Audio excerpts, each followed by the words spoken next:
ನಮಸ್ಕಾರ, ಇದು ಅಖಾಡ. ನಾನು ಪ್ರಭು.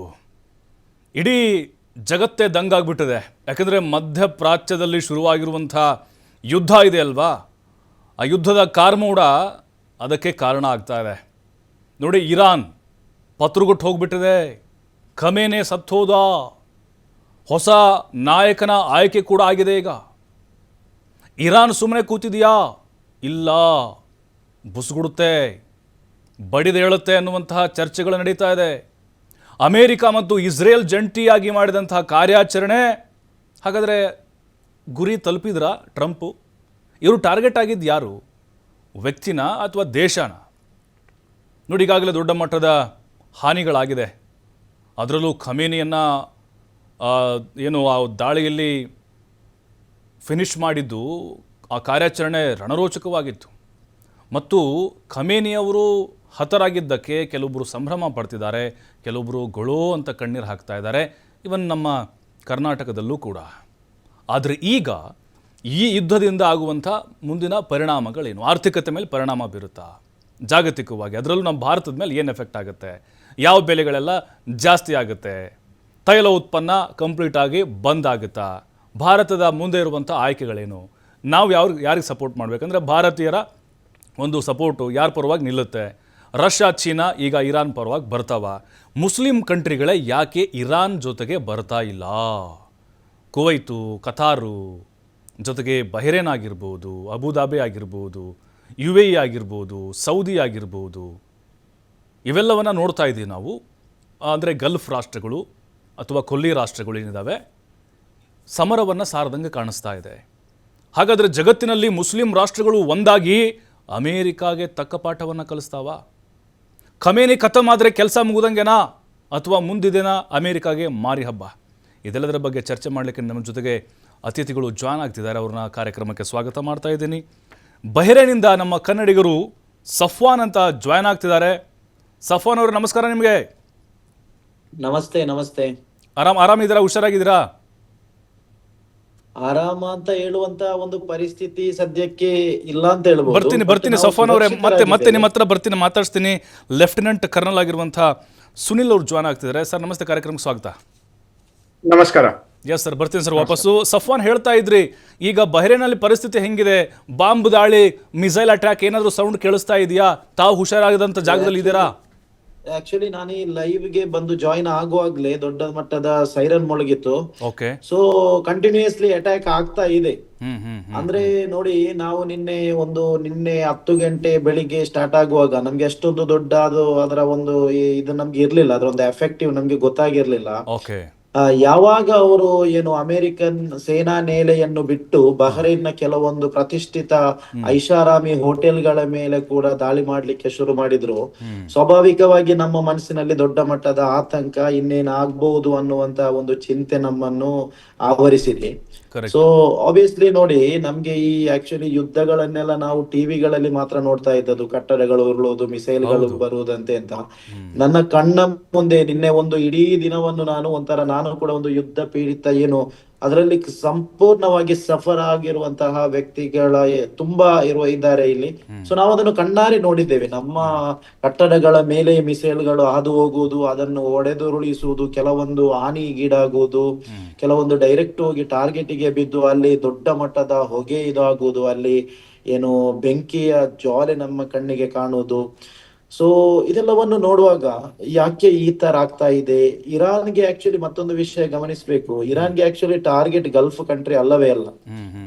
Iran target again Iran statement ಕೊಟ್ಟಿದ್ದಾರೆ ಅವರ ಅಫಿಷಿಯಲ್ ಪೇಜ್ ಅಲ್ಲಿ. ಅವರು ಅಮೆರಿಕದ ಸೇನಾ ನೆಲೆಗಳನ್ನು ಸಂಪೂರ್ಣವಾಗಿ ಭಸ್ಮ ಮಾಡಿ, ಅದರ ರೇಡಾರ್ ಸಮೇತ ಉಳಿಯದಂತೆ ಭಸ್ಮ ಮಾಡುವುದೇ ಅವರ ಒಂದು ಟಾರ್ಗೆಟ್. ಬಹುಶಃ ಅದರಲ್ಲಿ ಅವರು ಒಂದು ಯಶಸ್ವಿ ಕಂಡಿದ್ದಾರೆ ಅಂತಲೂ ಕೂಡ ಹೇಳ್ಬಹುದು. ಅಲ್ಲ, ಈಗ ಸಫಾನ್ ಅವರೇ, ನೀವು ಬಂಕರ್ ಎಲ್ಲ ವ್ಯವಸ್ಥೆ ಮಾಡಿದಾರೆ ನಿಮ್ಗೆ? ಶೆಲ್ಟರ್, ಬಂಕರ್ ಎಲ್ಲ ಆಗಿದೆ ಅಲ್ಲಿ? ಇಲ್ಲ ಆಕ್ಚುಲಿ ಅಂತ ಒಂದು ವ್ಯವಸ್ಥೆ ಈ ಕಂಟ್ರಿಯಲ್ಲಿ ಇಲ್ಲ. ಆಕ್ಚುಲಿ ಏನಂದ್ರೆ ನಿಮ್ಗೆ ಗೊತ್ತಿರ್ಬೋದು, ಆಬ್ವಿಯಸ್ಲಿ ಗಲ್ಫ್ ಕಂಟ್ರಿ ಅಂದ್ರೆ ಸೇಫ್ ಆಗಿರುತ್ತೆ, ಇದುವರೆಗೂ ಅಂತ ಒಂದು ಮನೋಭಾವವೇ ಇದ್ದದ್ದು. ಸ್ವಾಭಾವಿಕವಾಗಿ ತುಂಬಾ ಸೇಫೆಸ್ಟ್ ಕಂಟ್ರಿ, ಈ ತರನೇ ಇದ್ದದ್ದು. ಬಟ್ ನಿನ್ನೆ ಬೆಳಿಗ್ಗೆ 10 ಗಂಟೆಯವರೆಗೂ ಕೂಡ ಇಲ್ಲಿ ಈ ತರ ಆಗುತ್ತೆ, ಈ ತರ ಆಗ್ಬೋದು ಅಂತ ಇವನ್ ಯಾರು ಕೂಡ ಇಮ್ಯಾಜಿನೇ ಮಾಡಿಲ್ಲ. ಸಣ್ಣ ಮಟ್ಟಿನ ಒಂದು ನಮ್ಗೆ ಅಲರ್ಟ್ ಸಿಕ್ಕಿತ್ತೆ. ಬಟ್ ಇವಾಗ ನೋಡುವಾಗ ಏನ್ ಗೊತ್ತಾ, ನಮ್ಮ ಮೈಂಡ್ ಅಲ್ಲೇ ಕೂಡ ತುಂಬಾ ಕನ್ನಡಿಗರಿದ್ದಾರೆ, ಇಂಡಿಯನ್ಸ್ ಇದ್ದಾರೆ, ಇಲ್ಲಿ ಬೇರೆ ಬೇರೆ ದೇಶದವರಿದ್ದಾರೆ. ಸೊ ನಾಳಿನ ಪರಿಸ್ಥಿತಿ ಏನಾಗ್ಬಹುದು, ಫುಡ್ಡಿಗೆ ಏನಾದ್ರೂ ತೊಂದರೆ ಆಗ್ಬಹುದಾ, ಕರೆಕ್ಟ್. ನಮ್ಗೆ ಅರ್ಜೆಂಟ್ ಟ್ರಾವೆಲ್ ಮಾಡೋಕಿದ್ರೆ ಏನಾದ್ರೂ ತೊಂದರೆ ಆಗ್ಬೋದು ಅಂತ ಅನ್ನುವಂತ ಒಂದು ಡೌಟ್ಸ್, ಅನುಮಾನ, ಆತಂಕ ಎಲ್ಲ ನಮ್ಮನ್ನು ಆವರಿಸಿದೆ. ಇವಾಗ ಸದ್ಯಕ್ಕೆ ನಾವೆಲ್ಲ ಸೇಫ್ ಆಗಿದ್ದೇವೆ.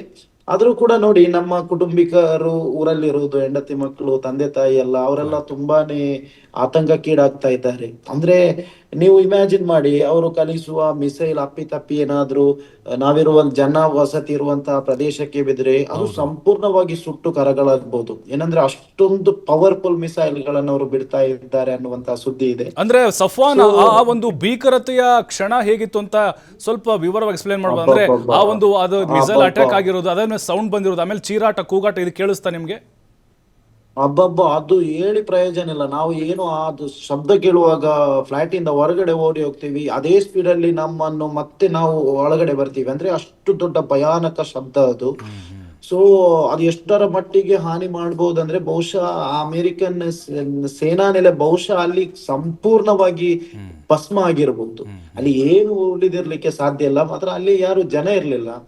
ಮತ್ತೊಂದು ವಿಷಯ ಏನಂದ್ರೆ, ನಮ್ಗೆ ಕೂಡ ನೋಡಿ, ನಾವು ದುಡಿಯೋಕೆ ಬಂದಿರೋರು ಇಲ್ಲಿ, ಯಾರೋ ದೊಡ್ಡವರು ಏನೋ ಈ ಅಮೆರಿಕಾದ ಟ್ರಂಪ್ ಆಕ್ಚುಲಿ ಬಿಸ್ನೆಸ್ ಮ್ಯಾನ್ ಅಂತ ಹೇಳ್ಬಹುದು. ಏನೋ ರಾಜಕೀಯ ದೇಶನ ಉದ್ಧಾರ ಮಾಡ್ಬೇಕು, ಮನುಷ್ಯರಿಗೆ ಶಾಂತಿ ಒದಗಿಸ್ಬೇಕು ಅಂತ ಇರುವಂತಹ ಮೆಂಟಾಲಿಟಿಯ ವ್ಯಕ್ತಿ ಅಲ್ಲ ಅಂತ ನಿಮ್ಗೂ ಗೊತ್ತು, ಎಲ್ರಿಗೂ ಗೊತ್ತಿರ್ಬೋದು. ಸೊ ನಾವು ಇದರಲ್ಲಿ ಒಂದು ಪಾಠ ಕಲಿಯೋಕಿದೆ ಸರ್. ಏನಂದ್ರೆ ನೋಡಿ, ಈ ಮನುಷ್ಯ, ಈ ಅಮೆರಿಕ ಅನ್ನುವಂತಹ ಸಾಮ್ರಾಜ್ಯಶಾಹಿ ದೇಶ ಏನು ಸುಮ್ನೆ ಯಾರದೋ ತಂಟೆಗೆ ಹೋಗಿ ಅವರಿಗೆ ಈ ತರ ಉಪದ್ರ ಮಾಡಿಕೊಂಡು ಅಲ್ಲಿ ಅದೆಷ್ಟು ಮಕ್ಕಳು, ಹೆಂಗಸರು, ದೇಶವಾಸಿಗಳನ್ನೆಲ್ಲ ಕೊಂದು ಹಾಕಿ ಏನೋ ವಿಕೃತ ಸಂತೋಷ ಪಡುದು, ಇದರಲ್ಲಿ ಏನು ಲಾಭ ಇಲ್ಲ. ನೋಡಿ, ಇದೆಲ್ಲ ಎಫೆಕ್ಟಿವ್ ಆಗುದು ನಮಗೂ, ನಿಮ್ಮಂತ ಜನರನ್ನೇ ನಾವು ನಾಳೆ ತೆರಿಗೆ ಹಣದಿಂದಲೂ, ನಾವು ದುಡಿದ ಹಣದಿಂದಲೂ ಇದನ್ನು ಭರ್ತಿ ಮಾಡಿ ಅದನ್ನು ಫಿಲ್ ಮಾಡ್ಬೇಕಷ್ಟೇ. ನಿಜ ಸಫ್ವಾನ್, ಬರ್ತೀನಿ ನಿಮ್ಮ ಹತ್ರ ಬರ್ತೀನಿ, ನಾನು ಮತ್ತೆ ಮಾತಾಡ್ತೀನಿ. ಸುನಿಲ್ ಅವರೇ, ಈಗ ಪ್ರಧಾನಿ ನರೇಂದ್ರ ಮೋದಿ ಇಸ್ರೇಲ್ಗೆ ಭೇಟಿ ಕೊಡ್ತಾರೆ. ಅವ್ರು ಬಂದು 2 ದಿನಗಳಲ್ಲೇ ವಾರ್ ಶುರುವಾಗುತ್ತೆ. ಎಲ್ಲೋ ಒಂದು ಕಡೆ ಈ ರೀತಿ ಚರ್ಚೆ ಆಗ್ತಿದೆ, ಮೋದಿ ಅವರು ಬಂದು ಹೋಗಿದ್ದಕ್ಕೂ ವಾರ್ ಶುರುವಾಗಿದ್ದಕ್ಕೂ ಏನಾದರೂ ಸಂಬಂಧ ಇರ್ಬೋದಾ ಅಂತ? ಇಲ್ಲ, ಮಿಲಿಟರಿ ಆಪರೇಷನ್ಸ್ ಈ ರೀತಿ ಯಾವುದೋ ಒಂದು ಪೊಲಿಟಿಕಲ್ ಲೀಡರ್ ವಿಸಿಟ್ ಬೇಸ್ಡ್ ಆಗ್ಲಿ, ಇಲ್ಲ ಬೇರೆ ಯಾವುದೋ ಆ ರೀತಿಯಂತಹ ಒಂದು ವಿಷಯದ ಮೇಲೆ ಬೇಸ್ಡ್ ಆಗಿ ಆ ರೀತಿ ನಾವು ಮಾಡಕ್ಕಾಗಲ್ಲ. ಇನ್ನೊಂದು ಏನು ಅಂತ ಹೇಳಿದ್ರೆ, ವಾರ್ಗೆ ಹೋಗುವಂತದ್ದು ಒಂದು ದೇಶದ, ಅದು ಏನ್ ಹೇಳ್ತಾರೆ, it's a decision, it's an independent individual decision ಇದು. ಯಾಕಂದ್ರೆ ಎಲ್ಲಾರ್ಗೂ ಗೊತ್ತಿರುತ್ತೆ, ವಾರ್ ಅನ್ನೋದು ಏನಿರುತ್ತೆ, it's a very long drawn and dirty business. Israel attack ಮಾಡಿರ್ಬೋದು, ಅಮೆರಿಕ ಅಟ್ಯಾಕ್ ಮಾಡಿರ್ಬೋದು, but then there will be the fear of retaliation. ಅವ್ರ ಜನಾನು ಸಾಯ್ತಾರೆ, ಅವರ economy that can be crippled, so much can happen. ಇವ್ರು ಹೇಳಿದಾಗೆ, ಯಾಕಂತ ಹೇಳಿದ್ರೆ you can always expect surprises in the war. ಯಾವತ್ತೂ ಎನಿಮಿನ ನಾವು ಅಂಡರ್ ಎಸ್ಟಿಮೇಟ್ ಮಾಡಬಾರ್ದು. ಸೊ ಈ ಒಂದು ಕಾರಣದಿಂದ ಇದೇನಿದೆ, ಇವ್ರು ಬಂದಿದ್ದಕ್ಕೆ ಇವ್ರು ಹೋಗ್ಬಿಟ್ಟು ಅಲ್ಲಿಂದ ಬಂದ್ರು, ಐ ಡೋಂಟ್ ನೋ ಎಲ್ಲಿಂದ ಇದು ಬರುತ್ತೆ ಅಂತ ಹೇಳ್ಬಿಟ್ಟು. ಇನ್ನೊಂದೇನು ಅಂತ ಹೇಳಿದ್ರೆ, ಡೈವರ್ಷನರಿ ಟ್ಯಾಕ್ಟಿಕ್ಸ್ ಎಲ್ಲಾನು ಇರುತ್ತೆ. ಇಟ್ ಈಸ್ ಜಸ್ಟ್ ದಟ್ ಈ ಒಂದು ಅಟ್ಯಾಕ್ ಏನಿತ್ತು, it's the decision of the sovereign government of Israel and the decision of the sovereign government of United States of America. Let us be very clear about it. ಅದನ್ನ ಯಾವ್ಯಾವುದಕ್ಕೋ link ಮಾಡಿ ಇವ್ರು ಬಂದಿದ್ದಕ್ಕೆ ಅದಾಯ್ತು. So ಅದೇ ಯಾರು ಇದನ್ನ ಈ arguments, ಈ stupid arguments ಯಾರು ಮಾಡ್ತಿದ್ದಾರೆ, ಅವ್ರಿಗೆ ನಾನೊಂದು ಪ್ರಶ್ನೆ ಕೇಳ್ತೀನಿ. ಶಾಬಹಾರ್ ಪೋರ್ಟ್ ಏನಿದೆ, ಆ ಪೋರ್ಟ್ಗೆ ಇಂಡಿಯಾ, ಆ ಪೋರ್ಟ್ ಅಲ್ಲಿ $100 million ಇಂಡಿಯಾ ಇನ್ವೆಸ್ಟ್ ಮಾಡಿದೆ. ಸೊ ಅಷ್ಟು ಇನ್ವೆಸ್ಟ್ಮೆಂಟ್ ಏನಕ್ಕೆ ಮಾಡ್ತು? ಅವ್ರ ಮೇಲೆ ಅಟ್ಯಾಕ್ ಮಾಡಿಸೋದಕ್ಕೋಸ್ಕರನ ಇವತ್ತು ಅಲ್ಲೂ ಕೂಡ ಎಕ್ಸ್ಪ್ಲೋಷನ್ಸ್ ಆಗಿದೆ. So that's not the correct way of interpreting things. War ಅಷ್ಟು ಸಿಂಪ್ಲಿಸ್ಟಿಕ್ ಆಗಿ ನಡೆಯಲ್ಲ ಸರ್. ಈಗ ಅಮೆರಿಕದ ಟಾರ್ಗೆಟ್ ಖಮೇನಿನ ಅಥವಾ ಇರಾನ್ ಈಗ ವೈಯಕ್ತಿಕವಾಗಿ ಅವ್ರ ದ್ವೇಷಕ್ಕೋಸ್ಕರ ಫಿನಿಶ್ ಮಾಡಿದ್ದ ಹೆಂಗೆ ಅಂತ ಈಗ? ಸಾರಿ, ನನಗೆ ಪ್ರಶ್ನೆ ಕೇಳಿಲ್ಲ, ಕುಡ್ ಯು ಪ್ಲೀಸ್ ರಿಪೀಟ್? ಈಗ ಟ್ರಂಪ್ ಅವರು ಟಾರ್ಗೆಟ್ ಆಗಿದ್ದು ಖಮೇನಿನ ಅಥವಾ ಇರಾನ್ ಸಂಪೂರ್ಣ ದೇಶನ ಅಥವಾ ಮುಸ್ಲಿಂ ರಾಷ್ಟ್ರ ಅನ್ನುವಂಥ ಕಾರಣಕ್ಕ ಹೇಗೆ ಇದು ಅಂತ? ಅವರ ಒಂದು ಇದೇನಿದೆ ಗುರಿ ಏನಿದೆ ಅದು ಬಂದ್ಬಿಟ್ಟು the oil reserves of Iran. ಆಮೇಲೆ ಅದು ಇರಾನ್ ಜನಾನೂ ಅಲ್ಲ, ಅವರ ಹ್ಯೂಮನ್ ರೈಟ್ಸ್ ಪ್ರಾಬ್ಲಮ್ಸು ಅಲ್ಲ, ಕರೆಕ್ಟ್. ಯಾವುದೇ ರೀತಿ ಇರಾನ್ ಜನಕ್ಕೆ ಸಹಾಯ ಮಾಡಬೇಕು ಅಂತ ಹೇಳ್ಬಿಟ್ಟು ಡೊನಾಲ್ಡ್ ಟ್ರಂಪ್ ಹೋಗಿಲ್ಲ. ಅರ್ಥ ಆಯ್ತಾ? ಅವ್ರಲ್ಲಿಗೆ ಹೋಗಿರೋದು, ಅಮೆರಿಕ ಅಲ್ಲಿಗೆ ಹೋಗಿರೋದು ಇಸ್ರೇಲ್ ಜೊತೆ ಸೇರ್ಕೊಂಡು ನ್ಯೂಕ್ಲಿಯರ್ ಆಂಗಲ್ ಇದೆ. ಯಾಕಂತ ಹೇಳಿದ್ರೆ ವಿ ಆಲ್ ನೋ ಇವರ ಒಂದು ಪ್ರಾಕ್ಸೀಸ್ ಯಾರ್ಯಾರಿದ್ದಾರೆ. HHH ನಾನು ಯಾವಾಗ್ಲೂ ಹೇಳ್ತಿರ್ತೀನಿ ಡಿಬೇಟ್ಸ್ ಅಲ್ಲಿ, ಅದು ಹೌತೀಸ್ ಆಗ್ಬೋದು, ಇಲ್ಲ ಅಂತ ಹೇಳಿದ್ರೆ ಹಮಾಸ್ ಆಗ್ಬೋದು, ಇಲ್ಲ ಹೆಸ್ಬೊಲ್ಲಾ ಆಗ್ಬೋದು. ಇವ್ರು ಎಲ್ಲಾರೂನು ಇರಾನ್ ಇಂದ ಸಪೋರ್ಟ್ ತಗೊಂಡು ಇಸ್ರೇಲ್ ಮೇಲೆ ಅಟ್ಯಾಕ್ ಮಾಡ್ತಿದ್ರು. For Israel and nuclear capable Iran is always a death nail. ಅದನ್ನ ಅವ್ರು ಅಕ್ಸೆಪ್ಟ್ ಮಾಡಕ್ಕಲ್ಲ. So they have a genuine reason, ಅದನ್ನ ನಾನು ಒಪ್ಕೋತೀನಿ. ಬಟ್ ಅದು ಬಿಟ್ಟು what is the issue with America? ಹಾಗಾದ್ರೆ ಅಮೆರಿಕಾಗೆ ನಿಜವಾಗ್ಲೂ ಅದೇ ಇಂಟ್ರೆಸ್ಟ್ ಇದೆ ಅಂತ ಹೇಳಿದ್ರೆ, ಪ್ರಪಂಚದಲ್ಲಿ ಎಲ್ಲೆಲ್ಲಿ ಸರ್ವಾಧಿಕಾರಿಗಳ ಆಡಳಿತ ಇದೆ, ಎಲ್ಲೆಲ್ಲಿ ಸೈನ್ಯಾಡಳಿತ ಇದೆ, ಎಲ್ಲಾ ಕಡೆನೂ ಹೋಗ್ಬಿಟ್ಟು ಮಾಡ್ಬೇಕಲ್ಲ. ಇರಾನ್ನ ಯಾಕೆ ಚೂಸ್ ಮಾಡ್ಕೊಂಡ್ರು? ಅದಕ್ಕೆ ಕಾರಣ ತುಂಬಾ ಸಿಂಪಲ್. ಎಲ್ಲಿ ರಿಸೋರ್ಸಸ್ ರಿಚ್ ಇರುತ್ತೆ, ಆ ರಿಚ್ ರಿಸೋರ್ಸಸ್ ನ ಟಾರ್ಗೆಟ್ ಮಾಡಿಕೊಂಡು ಅದನ್ನ ತನ್ನ ಒಂದು ಹತೋಟಿಗೆ ತಗೋಬೇಕು ಅನ್ನೋ ಕಾರಣಕ್ಕೋಸ್ಕರನೇ ಅಮೆರಿಕ ಹೋಗುತ್ತೆ. ಬಟ್ ಇನ್ನೊಂದು ಆಂಗಲ್, ಈಗ ಅಮೆರಿಕನ್ ಕಂಟ್ರಿ ಸಹಜವಾಗಿ ಕ್ರಿಶ್ಚಿಯನ್ ಬೇಸ್, ಆಮೇಲೆ ಯಹೂದಿಗಳು, ಈಗ ಇಸ್ರೇಲ್ ಯಹೂದಿಗಳು, ಹಾಗಾಗಿ ಎರಡೂ ಒಂದಾಗಿ ಮುಸ್ಲಿಂ ಕಂಟ್ರಿಗಳನ್ನ ಟಾರ್ಗೆಟ್ ಮಾಡ್ತಿದ್ದಾರೆ. ಇದು ಧಾರ್ಮಿಕವಾದಂಥ ಒಂದು ಯುದ್ಧ ಅಂತೇಳಿ ರಿಲಿಜನಲ್ ಈ ಥರದ ಬಿಂಬಿಸಲಾಗ್ತಾ ಇದೆ. ಸರ್, ಹಾಗಾದ್ರೆ ಪಾಕಿಸ್ತಾನದ ಜೊತೆಗೆ ಏನಕ್ಕೆ ಫ್ರೆಂಡ್ಶಿಪ್ ಇದೆ ಅವರಿಗೆ? ವಾರ್ ಈ ಅಟ್ಯಾಕ್ ಮಾಡೋ ಒಂದಿನದ ಹಿಂದೆ ಆಸಿಮ್ ಮುನೀರ್ ಮತ್ತೆ ಇವನು ಯಾರು ಹೇಳ್ತಾರೆ, ಅವರ ಪ್ರೈಮ್ ಮಿನಿಸ್ಟರ್ ಯಾರಿದ್ದಾರೆ, ಶಹಬಾಜ್ ಶರೀಫ್, ಇವರಿಬ್ಬರನ್ನು ಕರೆದ್ಬಿಟ್ಟು they are very good people ಅಂತ ಹೇಳ್ಬಿಟ್ಟು ಡೊನಾಲ್ಡ್ ಟ್ರಂಪ್ ಅವರಿಬ್ಬರನ್ನು ಪ್ರೇಸ್ ಮಾಡಿದ್ರು ವಾಷಿಂಗ್ಟನ್ ಅಲ್ಲಿ. ಅವರು ಹೋಗ್ತಾ ಇರ್ತಾರೆ, ಡೇ ಇನ್ ಡೇ ಔಟ್ ಅವ್ರು ಹೋಗ್ತಾ ಇರ್ತಾರೆ.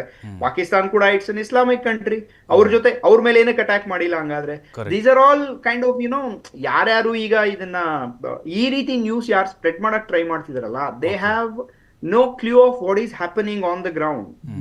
ಒಂದ್ ಹೇಳ್ತೀನಿ, ಕಮರ್ಷಿಯಲ್ ಪ್ರಾಬಬ್ಲಿ ಸಫಾನ್ ಅವರಿಗೆ ಒಂದು ಅಪ್ಡೇಟ್ ಬಂದಿದೆ ಅನ್ನಿಸ್ತಿದೆ.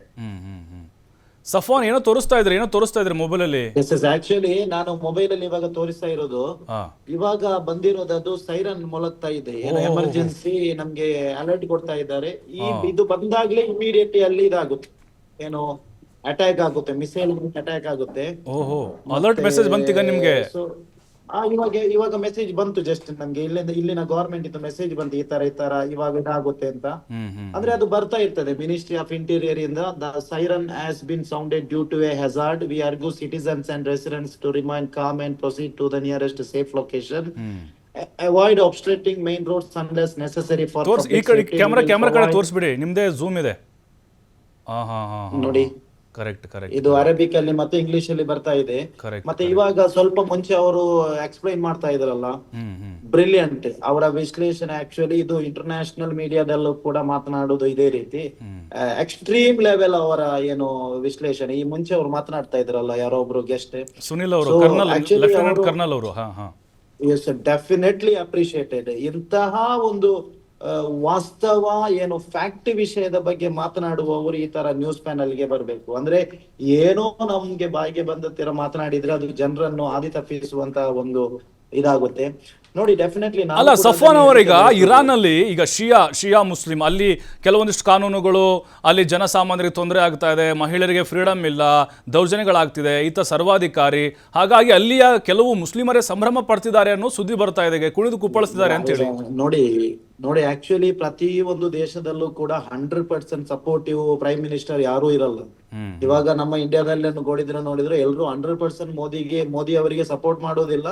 ಒಂದು ಮೆಜಾರಿಟಿ ಸ್ವಲ್ಪ ಇರ್ಬೋದಿಲ್ಲ ಅಂದ್ರೆ ಅದಕ್ಕಿಂತ ಕಡಿಮೆ ಇರ್ಬೋದು. ಪ್ರತಿ ಒಂದು ದೇಶದ ಅವಸ್ಥೆನೂ ಹಾಗೇನೆ.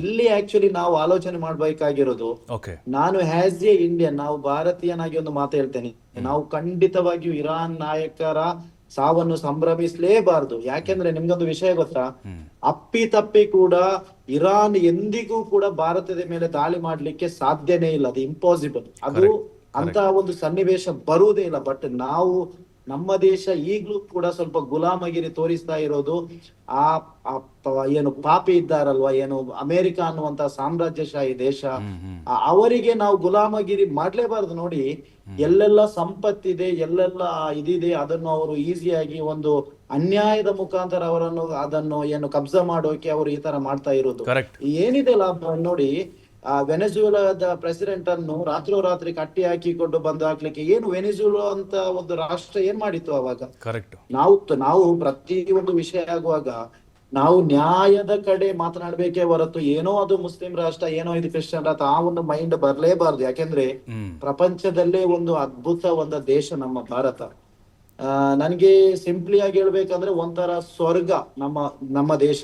ನಿಜ. ಸಫಾನ್ ಬರ್ತೀನಿ ನಿಮ್ಮ ಹತ್ರ. ನಂಗೆ ಒಂದು ಬ್ರೇಕ್ ಸಮಯ ಆಗಿದೆ, ಒಂದು ಬ್ರೇಕ್ ಇರುತ್ತೆ, ಬ್ರೇಕ್ ಆದ್ಮೇಲೆ ಅಖಾಡ ಮತ್ತೆ ಮುಂದೆ. ಬಟ್ ಈಗ ಹೊಸ ಉತ್ತರಾಧಿಕಾರಿ ಆಯ್ಕೆ ಆಗಿದ್ದಾರೆ, ಅಂದ್ರೆ ಟೆಂಪ್ರರಿ ಆಗಿದ್ದಾರೆ ಅರಾಫಿ ಅಂತ ಹೇಳಿ.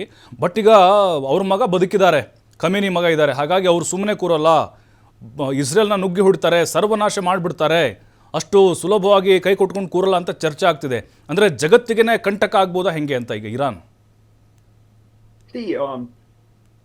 ಈಗ ನಾನು ಬೆಳಗಿಂದ ಹೇಳ್ತಿದ್ದೆ ಕೆಲವೊಂದು ಡಿಬೇಟ್ಸ್ ಅಲ್ಲಿ, ಈಗ ಅವರ ಸುಪ್ರೀಂ ಲೀಡರ್ನೇ ಈಗ ಇರಾನ್ ಕಳ್ಕೊಂಡಿದೆ ಅಂತ ಹೇಳಿದ್ರೆ, ಬೆಳಗ್ಗೆ ನಾನು ಹೇಳ್ತಾ ಇದ್ದೆ ಅದನ್ನ, it's like headless warrior sitting on a horse ಅಷ್ಟೇನೆ. ಯಾಕಂತ ಹೇಳಿದ್ರೆ ನೆಕ್ಸ್ಟ್ ಯಾರೇ ಬರ್ಲಿ, it will be very difficult. ಈ ತರದ ಸಿನಾರಿಯೋ ಅಲ್ಲಿ he has to be an extremely good leader to lead that country at this point of time. ಆ ರೀತಿಯಾದಂತಹ ಒಬ್ಬ ಲೀಡರ್ ಬರ್ತಾನ ಅನ್ನೋದು ಫಸ್ಟ್ ಪ್ರಶ್ನೆ. ಬಂದ್ರೆ ಎಷ್ಟು ಸಪೋರ್ಟ್ ಗ್ಲೋಬಲಿ ಅಕ್ವೈರ್ ಮಾಡ್ಕೊಳಕ್ ಆಗತ್ತೆ ಅನ್ನೋದು ಎರಡನೇ ಪ್ರಶ್ನೆ ಆಗತ್ತೆ. ಅದು ಬಿಟ್ಟು ಈಗ ನೋಡಿ, ಎರಡು ಆಂಗಲ್ ಇದೆ. ಒಂದು, ಇವರ ಒಂದು ಮಿಸೈಲ್ ಸಿಸ್ಟಮ್ಸ್ ಏನಿದೆ, ಹೈಪರ್ಸೋನಿಕ್ ಮಿಸೈಲ್ಸ್ ಏನೇನಿದೆ, ಅವರು they have kind of created missile cities all across Iran. ಅಲ್ಲೆಲ್ಲಾ ಕಡೆಯಿಂದ they are just launching barrages everywhere. Hypersonic missiles ನ ಅವ್ರೀಗ ಲಾಂಚ್ ಮಾಡ್ತಿದ್ದಾರೆ all across the Gulf, including ದುಬೈಯಲ್ಲೂ ತುಂಬಾ ಅಟ್ಯಾಕ್ಸ್ ಆಗಿದೆ ಈಗ. ಸೊ ಇದು ಒಂದು, ಅವರು ಈ ಒಂದು ಇದೇನಿದೆ ಕಾನ್ಫ್ಲಿಕ್ಟ್ ಏನಿದೆ, ಅವರು ಎಲ್ಲರಿಗೂ ಏನ್ ಮೆಸೇಜ್ ಕೊಡ್ತಿದ್ದಾರೆ ಈ ಕಾನ್ಫ್ಲಿಕ್ಟ್ ಮುಖಾಂತರ ಅಂತ ಹೇಳಿದ್ರೆ, ಅಮೆರಿಕಾಗೆ ಯಾರಾದ್ರೂ ಸಪೋರ್ಟ್ ಮಾಡಿದ್ರೆ ಇದೇ ಪರಿಸ್ಥಿತಿ ಆಗತ್ತೆ ಅಂತ. ದುಬೈ ಮಾಡಿದ ತಪ್ಪೇನು, ಕತಾರ್ ಮಾಡಿದ ತಪ್ಪೇನು? ಅವರ ಒಂದು ನೆಲಾನ ಅಮೆರಿಕಾಗೆ ಯೂಸ್ ಮಾಡ್ಕೊಳಕ್ ಬಿಡ್ತು. ಈಗ ಅವರ ಜನಾನೇ ಅಲ್ಲಿ, there have been reports of deaths in Dubai, in Bahrain. ನಮ್ಮ ಸಫ್ವಾನ್ ಅವ್ರು ಹೇಳ್ಬೋದು ಅದನ್ನ, ಪಾಪ ಅವ್ರಿಗೆ ಗೊತ್ತಿರತ್ತೆ ಅಲ್ಲಿಂದ. ಸೊ ಇದು ಒಂದ್ ಆಂಗಲ್. ಅದ್ ಬಿಟ್ಟು ಖಮೇನಿ ಬದುಕಿದಷ್ಟು ದಿನ ಒಂದು ಸೆಂಟ್ರಲೈಸ್ಡ್ ಕಂಟ್ರೋಲ್ ಏನಿತ್ತು, ಆ ಕಂಟ್ರೋಲ್ ಜೊತೆಯಲ್ಲಿ ಅವರ ಒಂದು ಪ್ರಾಕ್ಸೀಸ್ ಯಾರ್ಯಾರಿದ್ರು ಅಂದ್ರೆ, ಅವರು ಹೌತೀಸ್ ಆಗ್ಬೋದು, ಇಲ್ಲ ಹೆಸ್ಬುಲ್ಲಾ ಆಗ್ಬೋದು, ಇಲ್ಲ ಹಮಾಸ್ ಆಗ್ಬೋದು, ಈಗ ಅವರು ಸೆಂಟ್ರಲೈಸ್ಡ್ ಇವರ ಒಂದು ಆದೇಶದ ಮೇಲೆ ಅವ್ರು ಕೆಲಸ ಮಾಡ್ತಿದ್ರು. ನೆಕ್ಸ್ಟ್ ಬರೋಂತ ಲೀಡರ್ ಅವ್ರನ್ನ ಕಂಟ್ರೋಲ್ ಮಾಡಕ್ಕಾಗತ್ತೆ, ಯಾಕಂದ್ರೆ ಅವೆಲ್ಲ ಟೆರರಿಸ್ಟ್ ಆರ್ಗನೈಸೇಷನ್ಸ್, ಅದು ಗ್ಲೋಬಲಿ ಡೆಸಿಗ್ನೇಟೆಡ್ ಟೆರರಿಸ್ಟ್ ಆರ್ಗನೈಸೇಷನ್ಸ್ ಅವೆಲ್ಲ. ಅವ್ರನ್ನ ಕಂಟ್ರೋಲ್ ಮಾಡುವಂತಹ ಶಕ್ತಿ ಇದೆಯಾ? ಅಕಸ್ಮಾತ್ ಇವ್ರ ಕೈಲಿ ಕಂಟ್ರೋಲ್ ಮಾಡಕ್ ಆಗ್ಲಿಲ್ಲ ಅಂತ ಹೇಳಿದ್ರೆ, ಈ ಅಟ್ಯಾಕ್ಸ್ ಈಗ ಏನೇನ್ ನಡೆಯುತ್ತೆ ಅದು ತುಂಬಾ ಸ್ಪೊರಾಡಿಕ್ ಆಗುತ್ತೆ, ಸಣ್ಣ ಸಣ್ಣ ಪಾಕೆಟ್ಸ್ ಅಲ್ಲಿ ತುಂಬಾ ಜಾಸ್ತಿ ಆಗ್ಬಿಡುತ್ತೆ. ಇದು ಏನ್ ಹೇಳ್ತಾರೆ ಟೆರರ್ ಅಟ್ಯಾಕ್ಸ್. ಸೊ ಈ ರೀತಿಯಾದಂತಹ ಎಲ್ಲಾ ಆಂಗಲ್ಸು ಇದೆ. ಇಸ್ರೇಲ್ನ ಸರ್ವನಾಶ ಮಾಡಕ್ ಅವ್ರು ಯಾವತ್ತಿಂದನೋ ಪ್ರಯತ್ನ ಪಡ್ತಾ ಇದಾರೆ. ಅದು ಇವತ್ತು ಶುರುವಾಗಿದ್ದಲ್ಲ, ಈಗ ಮಾಡ್ಬಿಡ್ತಾರೆ ಅಂತಲ್ಲ. That is very difficult. ಯಾಕಂತ ಹೇಳಿದ್ರೆ, ಫಸ್ಟ್ಲಿ ಟೆಕ್ನಿಕಲಿ ಫಾರ್ ಅಡ್ವಾನ್ಸ್ಡ್. ಬರೀ ಇವರು ಮಿಸೈಲ್ಸ್ ಲಾಂಚ್ ಮಾಡಿ ಏನೋ ಮಾಡ್ತಾರೆ. ಯಾಕಂದ್ರೆ ಕಳ್ಕೊಂಡ ಮೇಲೆ ಮತ್ತೆ ಡ್ಯಾಮೇಜ್ ಆದ್ಮೇಲೆ ಹೇಗೆ ಅವರು ತನ್ನ ಇದನ್ನ ಕಟ್ಕೋಬೇಕು ಅನ್ನೋದು ಇಸ್ರೇಲ್ಗೆ ಗೊತ್ತಿದೆ, ತುಂಬಾ ಚೆನ್ನಾಗಿ ಗೊತ್ತಿದೆ. ಅವರು ಸರ್ವೈವ್ ಆಗ್ತಾರೆ. And most importantly American support ಕೂಡ ಇದೆ. It is not going to be that easy. But having said that, ಸ್ವಲ್ಪ ಈಗ ಡಿಸೋರಿಯಂಟೇಷನ್ ಆಗಿದೆ ಅಂತ ಹೇಳಿದ್ರೆ, ದಟ್ ಈಸ್ ವಿತ್ ಇರಾನ್. ಅವರು ಖಮೇನಿ ಹತ್ಯೆ ಆಗಿದ್ದಾರೆ. ನೆಕ್ಸ್ಟ್ ಇರಾನ್ ನಲ್ಲಿ ಉಗ್ರ ಸಂಘಟನೆಗಳು, ಟೆರರಿಸಂ ಹೆಚ್ಚಾಗುತ್ತೆ, ನೀವು ಹೇಳಿದಾಗೆ ಮತ್ತೆ ಹುಟ್ಕೊಳ್ಳುತ್ತೆ ಸಂಘಟನೆಗಳು ಅನ್ನುವಂಥ ಒಂದು ಆತಂಕ ಇದೆ ಅಂತೆ, ನಿಜಾನಾ? ಫಸ್ಟ್ಲಿ ಈಗ ಅವ್ರ ಆಲ್ರೆಡಿ ಹುಟ್ಟಾಕಿರುವಂತ ಸಂಘಟನೆಗಳೇ ಎಲ್ಲಾ ಕಡೆನೂ ಆಕ್ಟಿವ್ ಆಗಿದೆ. ನಾನು ಹೇಳಿದೆ ಅಲ್ವಾ, ಆ ಆರ್ಗನೈಸೇಷನ್ಸ್ ಆಲ್ರೆಡಿ ಅಲ್ಲಿ ಆಕ್ಟಿವ್ ಆಗಿದೆ. ಒಳಗಡೆ ಈಗ ಹುಟ್ಕೊಳಕ್ಕೆ, ಇಫ್ ಈಗ ಲಾಸ್ಟ್ 3 months ಇಂದ ಅಲ್ಲಿ ಏನೇನು ಪ್ರೊಟೆಸ್ಟ್ ನಡೀತಾ ಇತ್ತಲ್ಲ, ಆ ಪ್ರೊಟೆಸ್ಟ್ ಏನಾದ್ರೂ ನಿಜ ಆಯ್ತು ಅಂತ ಹೇಳಿದ್ರೆ, Iran should not go towards fundamental Islamism once again. ಅವ್ರೀಗ 1979ಗೆ ಮುಂಚೆ ಯಾವ ರೀತಿ ಒಂದು ಲಿಬರಲ್ ಸೊಸೈಟಿ ಇತ್ತು, they should move towards liberalism. ಯಾಕಂತ ಹೇಳಿದ್ರೆ ಈ ಒಂದು ಕಟ್ಟರ್ ಇಸ್ಲಾಮಿಕ್ ರೆಜಿಮ್ ಏನಿದೆ, ಈ ಒಂದು ಡಿಕ್ಟೇಟರ್ಶಿಪ್ ಏನಿತ್ತು, ಇದ್ರ ಅಗೇನ್ಸ್ಟ್ ಆಗೇನೇನೆ ಅಲ್ಲಿ ಇದು ನಡೆದಿದ್ದೇನು, ರಯಾಟ್ಸ್ ನಡೆದಿತ್ತು, ಪ್ರೊಟೆಸ್ಟ್ ನಡೆದಿತ್ತು. ಅದರಲ್ಲಿ ಐ ಡೋಂಟ್ ನೋ ಅದು ಪ್ರಾಪಗೆಂಡಾನೋ ಇಲ್ಲ ಅದು ಆಕ್ಚುಯಲ್ ಇದು ಫ್ಯಾಕ್ಟೋ ನನಗೆ ಗೊತ್ತಿಲ್ಲ. ಬಟ್ ಸುಮಾರು 12,000 ಜನ ಇರಾನಿಯನ್ ಇವರು ಸಿಟಿಸನ್ಸ್ ನೇನೆ IRGC ಮತ್ತೆ ಅವರ security forces, internal security forces ಏನಿದೆ ಅದೆಲ್ಲಾನು ಸಾಯಿಸಿದೆ ಅನ್ನುವಂತಹ ರಿಪೋರ್ಟ್ಸ್ ಕೂಡ ಇದೆ. ಆ ಮಟ್ಟದಲ್ಲಿ ಪ್ರೊಟೆಸ್ಟ್ ನಡೀತಿದೆ ಅಂತ ಹೇಳಿದ್ರೆ ಬೇಸಿಕಲಿ ಅಲ್ಲಿರುವಂತಹ ಪ್ರಜೆಗಳು ಯಾರಿದ್ದಾರೆ ಆ ದೇಶದವರು, ದೇ ಆರ್ ಅಗೇನ್ಸ್ಟ್ ದ ಫಂಡಮೆಂಟಲಿಸಮ್. ಈಗ ಮತ್ತೆ ಅದಕ್ಕೆ ಹೋಗ್ತಾರೆ, ಅಲ್ಲಿ ಮತ್ತೆ ಟೆರರಿಸ್ಟ್ ಆರ್ಗನೈಸೇಷನ್ ಸುಟ್ಕೊಳ್ತಾ ಇರೋದು ಗೊತ್ತಿಲ್ಲ. ಒಂದ್ ಆಂಗಲ್ ಏನಿರುತ್ತೆ ಅಂತ ಹೇಳಿದ್ರೆ, ಈಗ ಈ ಕರೆಂಟ್ ರೆಜಿಮ್ ಏನಿದೆ ಅದು ಚೇಂಜ್ ಆಯ್ತು ಅಂತ ಹೇಳಿದ್ರೆ somewhere they will remain active. ಸಂಪೂರ್ಣವಾಗಿ ನಾಶ ಮಾಡೋದು ಇಮಿಡಿಯೇಟ್ಲಿ ತುಂಬಾ ಕಷ್ಟ ಆಗತ್ತೆ. ಪವರ್ ಕಳ್ಕೊಂಡ ಮೇಲೆ ಅವರು ನೆಕ್ಸ್ಟ್ ಈ ಒಂದು ಟೆರರಿಸಂ ಆಂಗಲ್ಗೆ ಇಲ್ಲ ಮಿಲಿಟೆನ್ಸಿ ಆಂಗಲ್ಗೆ ಅವರು ಹೋಗ್ಬೋದು. That's a possibility. That so called IRGC ಅಂತ ಹೇಳ್ಬಿಟ್ಟು ಏನಿದೆ, they can resort to these sort of activities. That's a possibility. ಅದು ಓನ್ಲಿ ಟೈಮ್ ವಿಲ್ ಟೆಲ್. ಯಾಕಂತ ಹೇಳಿದ್ರೆ there is a possible negotiation also. ಈಗ ನೆಕ್ಸ್ಟ್ ಯಾರು ಬರ್ತಿದ್ದಾರೆ ಅವರು ಅಮೆರಿಕ ಜೊತೆ ಮಾತಾಡೋ, ಓಕೆ ಲೆಟ್ಸ್ ಎಂಡ್ ದಿಸ್, ನಮ್ಗೆ ಇದು ಕೊಟ್ಬಿಡಿ, ನಾವು ಹೊಟ್ಟೋಗ್ತೀವಿ ಇಲ್ಲಿಂದ, ನಿಮ್ಗೆ ಯಾರು ಬೇಕು ಅವ್ರನ್ನ ತಂದು ನೀವು ಕೂಡಿಸ್ಕೊಳ್ಳಿ ಅಂತ ಬಿಡಿ. ಯಾಕಂದ್ರೆ ಅಲ್ಲಿ ಬಂದು ಕೂತ್ಕೊಳ್ಳೋಕೋಸ್ಕರ there is one Reza Shah Pahlavi that is waiting in United States of America. ಆಯ್ತಾ?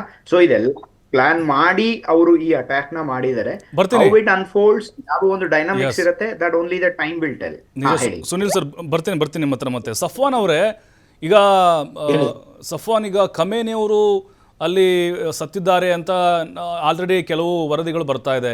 ಇಲ್ಲ ಅವ್ರನ್ನ ಬೇರೆ ಕಡೆ ಶಿಫ್ಟ್ ಮಾಡಿದ್ದಾರೆ, ಸೇಫ್ ಪ್ಲೇಸ್ಗೆ ಕಳಿಸಿದ್ದಾರೆ, ಖಮೇನಿ ಸತ್ತೇ ಇಲ್ಲ ಅಂತ ಕೆಲವು ವರದಿಗಳು ಈಗಲೂ ಬರ್ತಾ ಇದೆ. ಹಾಗಾಗಿ ಅಲ್ಲಿನ ಮಾಧ್ಯಮಗಳು, ತಾವಲ್ಲಿದ್ದೀರಿ, ನಿಮಗೆ ಇದು ಖಚಿತ ಇದೆಯಾ? ಹೆಂಗೆ?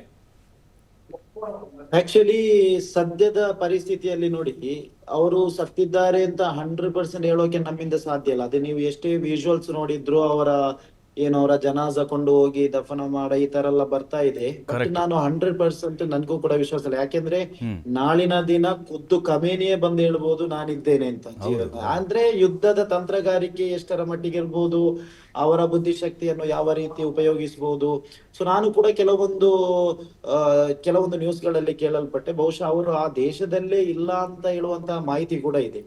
ಇಲ್ಲಿ ನೋಡಿ, ಮತ್ತೆ ನಾವೊಂದು ಇಂಪಾರ್ಟೆಂಟ್ಲಿ ನಾವು ಗಮನಿಸಬೇಕಾದಂತ ವಿಷಯ, ಈ ಇರಾನ್ ನ ಪರಮೋಚ್ಚ ನಾಯಕ ಖಮೇನಿ ಅವರೊಂದು ಮಾತು ಹೇಳಿದ್ದಾರೆ. ಆಕ್ಚುಲಿ ನಾನು ಪರ್ಸನಲ್ ಇಲ್ಲಿ ಇಂಪಾರ್ಟೆಂಟ್, ನಾವು ಅಮೆರಿಕ ಅನ್ನುವಂತ ಸಾಮ್ರಾಜ್ಯಶಾಹಿ ದೇಶವನ್ನು, ಅದು ನನ್ನ ಹತ್ಯೆಯಾದ್ರೂ ಕೂಡ ನನ್ನ ಹಿಂದೆ ಕೂಡ ನನ್ನಂತಹ ನಾಯಕರು ಕೂಡ ಇದ್ದಾರೆ ಅನ್ನುವಂತ ಸ್ಪಷ್ಟ ಸಂದೇಶವನ್ನು ಅವರು ಕೊಟ್ಟಿದ್ದಾರೆ.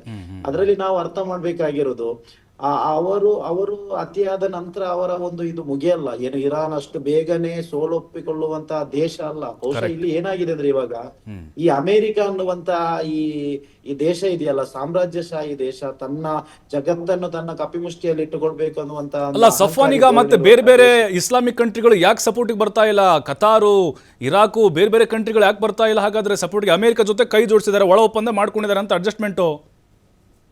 ಆಕ್ಚುಲಿ ಏನ್ ಗೊತ್ತಾ, ಇವಾಗ ನಮ್ಗೆ ಎಲ್ಲವನ್ನು ಕೂಡ ನಾವು ಗಲ್ಫ್ ಕಂಟ್ರಿಯಲ್ಲಿ ಕೂತು ಓಪನ್ ಆಗಿ ಮಾತನಾಡ್ಲಿಕ್ಕೆ ಆಗುದಿಲ್ಲ. ನಮ್ಗೆ ಕೆಲವೊಂದು ರೆಸ್ಟ್ರಿಕ್ಟೆಡ್ ಎಲ್ಲ ಇರುತ್ತೆ. ಸೊ ಒಂದು ಸ್ವಲ್ಪ ಏನ್ ಬೇಕಂದ್ರೆ, ಆಕ್ಚುಲಿ ಈ ಒಂದು ಎಲ್ಲ ಗಲ್ಫ್ ದೇಶದಲ್ಲಿ ಅಮೆರಿಕದ ಸೇನಾ ನೆಲೆ ಇದೆ. ಅದು ಇವರು ಇಲ್ಲಿ ಕೊಟ್ಟಿರೋದು ಎಷ್ಟರ ಮಟ್ಟಿಗೆ ಸರಿ ತಪ್ಪು ಅಂತ ಹೇಳುದು ಇವಾಗ ನಾನು ಅದನ್ನು ಓಪನ್ ಆಗಿ ಮಾತನಾಡಲಿಕ್ಕೆ ನಮ್ಗೆ ಆಗೋದಿಲ್ಲ. ಸೊ ಇರಾನ್ ಕೂಡ ಹೇಳೋದು ಅದನ್ನೇ. ಏನ್ ಗೊತ್ತಾ, ಇವಾಗ ನೋಡಿ, ನಾನು ಅವಾಗ ಒಂದು ಮಾತು ಅವಾಗ ಕಟ್ಟಾಯಿತು. ಅಮೆರಿಕ ಅನ್ನುವಂತಹ ದೇಶ, ನಾನು ಇವಾಗ್ಲೇ ಹೇಳ್ತೇನೆ, ನೀವು ಇದನ್ನು ಬೇಕಾದ್ರೆ ಸೇವ್ ಮಾಡಿಟ್ಟಿರಿ, ಇದು ನಮ್ಗೂ ಕೂಡ ಆಪತ್ತು ಈ ಒಂದು ದೇಶ ಅಮೆರಿಕ. ಯಾಕೆಂದ್ರೆ ಜಗತ್ತಿನ ಬೇರೆ ಯಾವ ದೇಶ ಕೂಡ ನಮ್ಮನ್ನು ಮುಟ್ಲಿಕ್ಕೆ, ನಮ್ಮನ್ನು ಆಕ್ರಮಣ ಮಾಡ್ಲಿಕ್ಕೆ ಧೈರ್ಯ ತೋರಿಸಲ್ಲ. ಅಂದ್ರೆ ನೀವು ಹೇಳಿದ್ದು ಭಾರತಕ್ಕೂ ಕೂಡ ಅಮೆರಿಕ ಆಪತ್ತು ಅಂತ.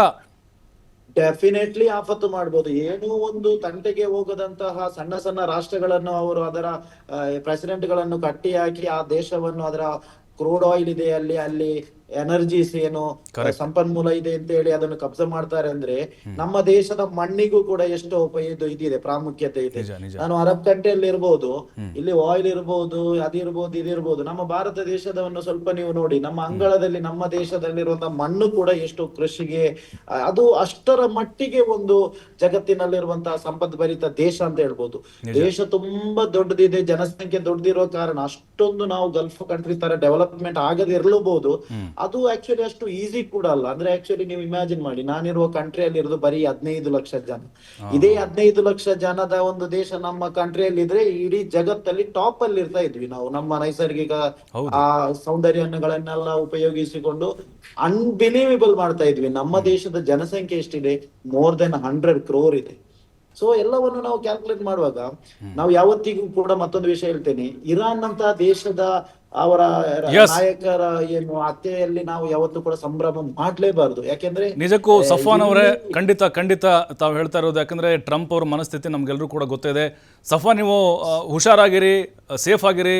ನಮ್ಮ ಕರ್ನಾಟಕ ಜನತೆ ಪರವಾಗಿ ನೀವು ಪ್ರೇ ಮಾಡಿ. ಮತ್ತೆ ನಿಮ್ಮ ಮುಖಾಂತರ ನಾವೊಂದು ರಿಕ್ವೆಸ್ಟ್ ಮಾಡೋದು, ಬಹುಶಃ ಇಲ್ಲಿ ಮುಂದಿನ ಕ್ಷಣ ಮುಂದಿನ ದಿನ ಏನಾಗ್ತದೆ ಅಂತ ಗೊತ್ತಿಲ್ಲ. ಬಹುಶಃ ಫುಡ್ ಗೆ ಶಾರ್ಟೇಜ್ ಆಗ್ಬೋದಾ, ಮತ್ತೆ ನಾವು ಟ್ರಾವೆಲ್ ಮಾಡೋಕೆ ಇದೆ ಅರ್ಜೆಂಟ್.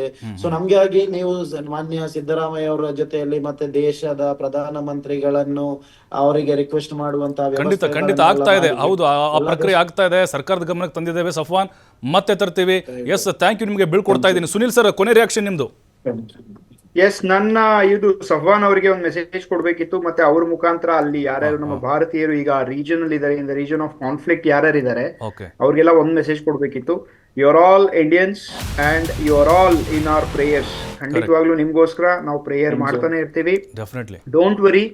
ನನ್ನ ಒಂದು ಅಂದಾಜಿನ ಪ್ರಕಾರ ಇದು ತುಂಬಾ ಜಾಸ್ತಿ ದಿನ ನಡೆಯುವಂತಹ ಒಂದು ಕಾನ್ಫ್ಲಿಕ್ಟ್ ಆಗಿಲ್ಲ. ಯಾಕಂತ ಹೇಳಿದ್ರೆ ಇಟ್ ವಿಲ್ ಡೈ ಡೌನ್. ಈಗ ಇರುತ್ತೆ ಮೇ ಬಿ ಅನದರ್ 48 hours ಇಲ್ಲ 72 hours ಅದು ಇರುತ್ತೆ. ಅಷ್ಟು ಒಳಗಡೆ ಎಕ್ಸ್ಟ್ರಾರ್ಡಿನರಿ ಏನು ಆಗತ್ತೆ ಅಂತ ಹೇಳ್ಬಿಟ್ಟು ನನಗೆ ಅನ್ಸಲ್ಲ. ಯಾಕಂತ ಹೇಳಿದ್ರೆ ಒಂದು ಮೇಜರ್ ಒಂದು ಆಬ್ಜೆಕ್ಟಿವ್ ಏನಿದೆ ಅದು ಆಲ್ರೆಡಿ ಅಚೀವ್ ಆಗ್ಬಿಟ್ಟಿದೆ. ಆ ಒಂದು ಕಾರಣದಿಂದ ಧೈರ್ಯವಾಗಿರಿ. You are all in our prayers and whatever is necessary I am sure Indian government will take care of you. That is the most important thing. ನಿಮ್ಮಿಂದ ಏನೇನು ವಾಟ್ ಎವರ್ ಅಡ್ಮಿನಿಸ್ಟ್ರೇಷನ್ ಸೇಸ್ ದಯವಿಟ್ಟು ಅದನ್ನ follow ಮಾಡಿ and be safe and we will pray for you. We will definitely pray for you, Safwan. All the best to you. Yes, sir. Thank you, Sunil sir. Thank you ನಿಮಗೆ TV5 ಕಡೆಯಿಂದ. Thank you Safwan ಅವರೇ, safe ಆಗಿರಿ. Thank you. S, ನಾವು ಸಫ್ವಾನ್ ಅವ್ರ ಮಾತುಗಳನ್ನು ಕೇಳ್ತಾ ಇದ್ವಿ. ಅವರು ಅಲ್ಲಿ ಬಹ್ರೇನಲ್ಲಿ ವಾಸ ಮಾಡ್ತಾ ಇದ್ದಾರೆ. ಎಲ್ಲ ಕುಟುಂಬವನ್ನು ತ್ಯಜಿಸಿ ಅಲ್ಲಿ ಹೋಗಿ ಉದ್ಯೋಗವನ್ನು ಮಾಡ್ತಿದ್ದಾರೆ. ಹಾಗಾಗಿ ಅಲ್ಲಿನ ವಾಸ್ತವ ಚಿತ್ರವನ್ನು ಹೇಳ್ತಾ ಇದ್ರು ಅವರು. ಟ್ರಂಪ್ ಅವರ ಮಾನಸಿಕತೆ ಬಗ್ಗೆ ಕೂಡ ಭಾಳ ಅದ್ಭುತವಾಗಿ ಅವ್ರು ಹೇಳಿದ್ದಾರೆ. ಸುನಿಲ್ ಸರ್ ಕೂಡ ಹಾಗೆ, ಅವ್ರಿಗೆ ಸಾಕಷ್ಟು ಅನುಭವ ಇದೆ. ಮತ್ತು ಯುದ್ಧ 12 ದಿನಗಳ ಕಾಲ ಇಸ್ರೇಲ್ ಮತ್ತು ಇರಾನ್ ಯುದ್ಧ ಆಗಿತ್ತು. ಆ ಸಂದರ್ಭದಲ್ಲಿ ಸಾಕಷ್ಟು ಸಾವು ನೋವು ಆಗಿತ್ತು. ಇರಾನ್ ಏನು ಸುಮ್ಮನೆ ಕೂತಿಲ್ಲ. ಈಗ ಅವರ ವಾಯುನೆಲೆ ಅಮೇರಿಕದ ಏರ್ ಬೇಸ್ಗಳನ್ನು ಧ್ವಂಸ ಮಾಡ್ತಾ ಇದ್ದಾರೆ. ಈಗ ಅಮೇರಿಕಾಗೆ ಖಡಕ್ ಆದಂಥ ಎಚ್ಚರಿಕೆಗಳನ್ನು ಕೂಡ ಅಲ್ಲಿನ ನಾಯಕರು ಕೊಡ್ತಾ ಇದ್ದಾರೆ. ಆಯಿತು, ಖಮೇನಿ ಫಿನಿಶ್ ಆದರು, ಅದಾದಮೇಲೆ ಎಲ್ಲ ಅಂತ್ಯ ಆಯಿತು. ಹಾಗಾದರೆ ಅಮೇರಿಕದ ಉದ್ದೇಶ ಈಡೇರ್ತಾ? ಖಂಡಿತವಾಗ್ಲೂ ಇಲ್ಲ. ಇರಾನ್ ಅಷ್ಟು ಸುಲಭವಾಗಿ ಸೋಲನ್ನು ಒಪ್ಕೊಳ್ಳುವಂಥ ದೇಶ ಅಲ್ಲ. ಮತ್ತು ಇಸ್ರೇಲ್ ಏನಿದೆ, ಇಸ್ರೇಲ್ನವರು ಅಷ್ಟೇ ಭಾಳ ಪವರ್ಫುಲ್ ಆಗಿರುವಂಥ ದೇಶ ಅವ್ರದ್ದು. ನೋಡಿ, ಅಲ್ಲೆಲ್ಲ ಅವ್ರ ಸುತ್ತಮುತ್ತ ಎಲ್ಲ ಇಸ್ಲಾಂ ಕಂಟ್ರಿಗಳು, ಅವ್ರದ್ದು ಮಾತ್ರ ಯಹೂದಿ ಕಂಟ್ರಿ. ಆದರೆ ಅಷ್ಟೇ ಇದ್ಕೊಂಡವರು ಸಿಕ್ಕಾಪಟ್ಟೆ ಡ್ಯಾಮೇಜನ್ನು ಮಾಡ್ಕೊಂಡು ಬರ್ತಾನೆ ಇದ್ದಾರೆ ಇರಾನ್ಗೆ. ಹಾಗಾಗಿನೇ ಇಲ್ಲಿ ಪ್ರಶ್ನೆಗಳು ಬರೋದು, ನಮ್ಮ ಭಾರತ ಯಾರ ಪರವಾಗಿ ಇದೆ ಅನ್ನುವಂಥದ್ದು.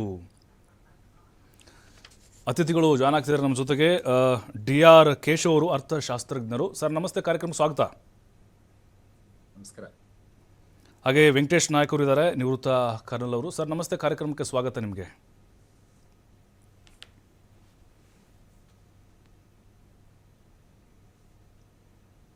ವೆಂಕಟೇಶ್ ಸರ್, ಕೇಳಿಸ್ತಾ ಇದೆ ಅಲ್ವಾ? ನಾನೀಗ ಕೇಶವ್ ಅವ್ರ ಹತ್ರ ಹೋಗ್ತೇನೆ. ಕೇಶವ್ ಸರ್, ಈಗ ನಮ್ಮಲ್ಲಿ ಸಾಕಷ್ಟು ಜನ ಕೇಳ್ತಾ ಇರೋದು, ಈಗ ವಾರ ಏನೋ ಆಗ್ತಾ ಇದೆ, ಇದು ಹೀಗೆ ಮುಂದುವರೆದ್ರೆ ಭಾರತದ ಆರ್ಥಿಕತೆ ಮೇಲೆ ಯಾವ ರೀತಿಯಾದಂಥ ಪರಿಣಾಮ ಬೀರುತ್ತೆ? GDP ಕಂಪ್ಲೀಟ್ ಆಗಿ ಕುಸಿತ ಆಗ್ಬೋದು ಅನ್ನುವಂಥ ಆತಂಕ ಇದೆ ಸರ್, ನಿಜಾನ ಅಂತ ಇದು?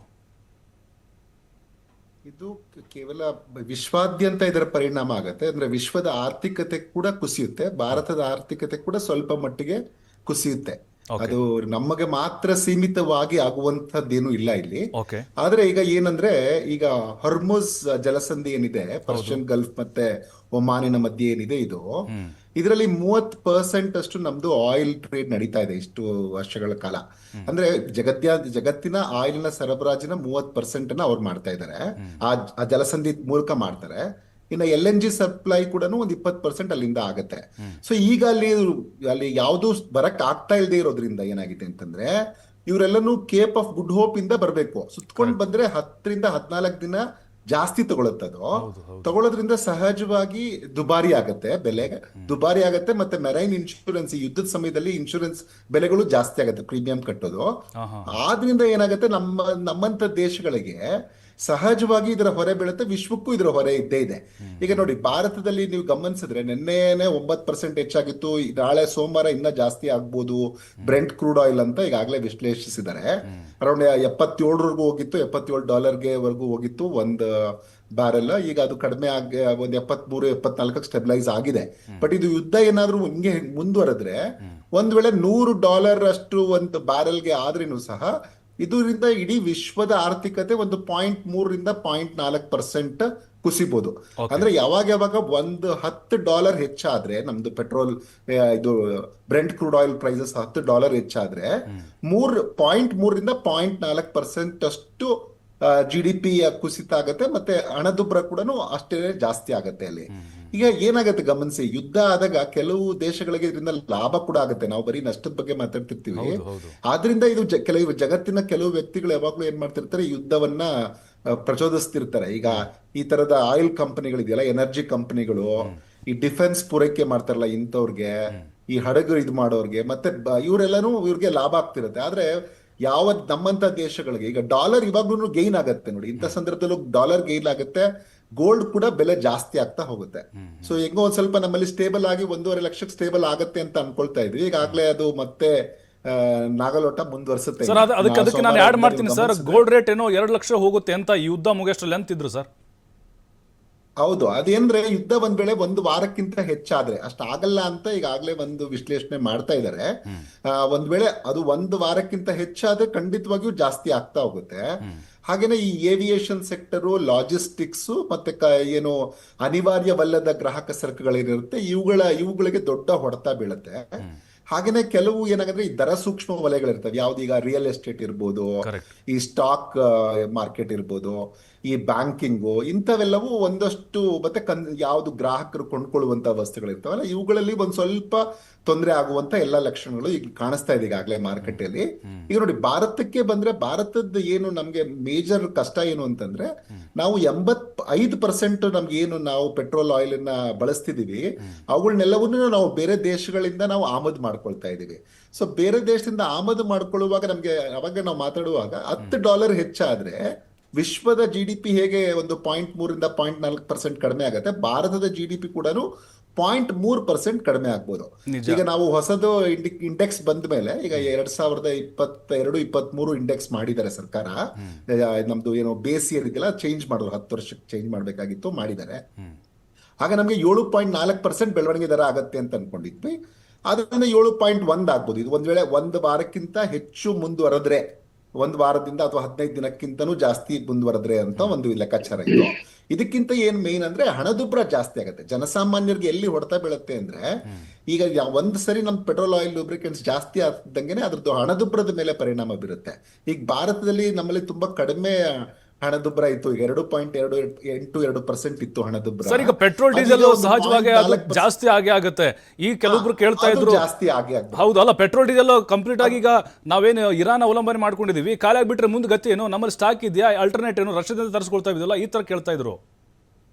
ಅಲ್ಲ, ಅದು ಏನಾಗಿದೆ ಅಂದ್ರೆ, ಈಗ ರಷ್ಯಾ ಒಂದು ಭಾರತ ಸರ್ಕಾರ ಮಾತಾಡಿ ಒಂದು ಅಮೆರಿಕನ ಮನವೊಲಿಸ್ಬೋದು, ಇಲ್ಲ ನಾವ್ ಈ ಸಂದರ್ಭದಲ್ಲಿ ತಗೊಳ್ತೀವಿ ಅಂತ. ಯಾಕಂದ್ರೆ ಈಗ ಸಾಕಷ್ಟು ರಷ್ಯಾ ಹತ್ರ ಆಯಿಲ್ ಇದೆ, ಅದು ಅದಕ್ಕೆ ಮಾರುಕಟ್ಟೆ ಸಿಗ್ತಾ ಇಲ್ಲ. ಸೊ ಈ ಸಂದರ್ಭದಲ್ಲಿ ಬಹುಶಃ ಅದನ್ನು ಉಪಯೋಗಿಸ್ಕೊಂಡ್ರೆ ಭಾರತಕ್ಕೆ ಹೆಚ್ಚಿನ ಹೊರೆ ಕೂಡ ಆಗಲ್ಲ ಅನ್ನುವಂತ ಒಂದು ಚರ್ಚೆ ನಡೀತಾ ಇದೆ ಈಗಾಗ್ಲೇನೆ.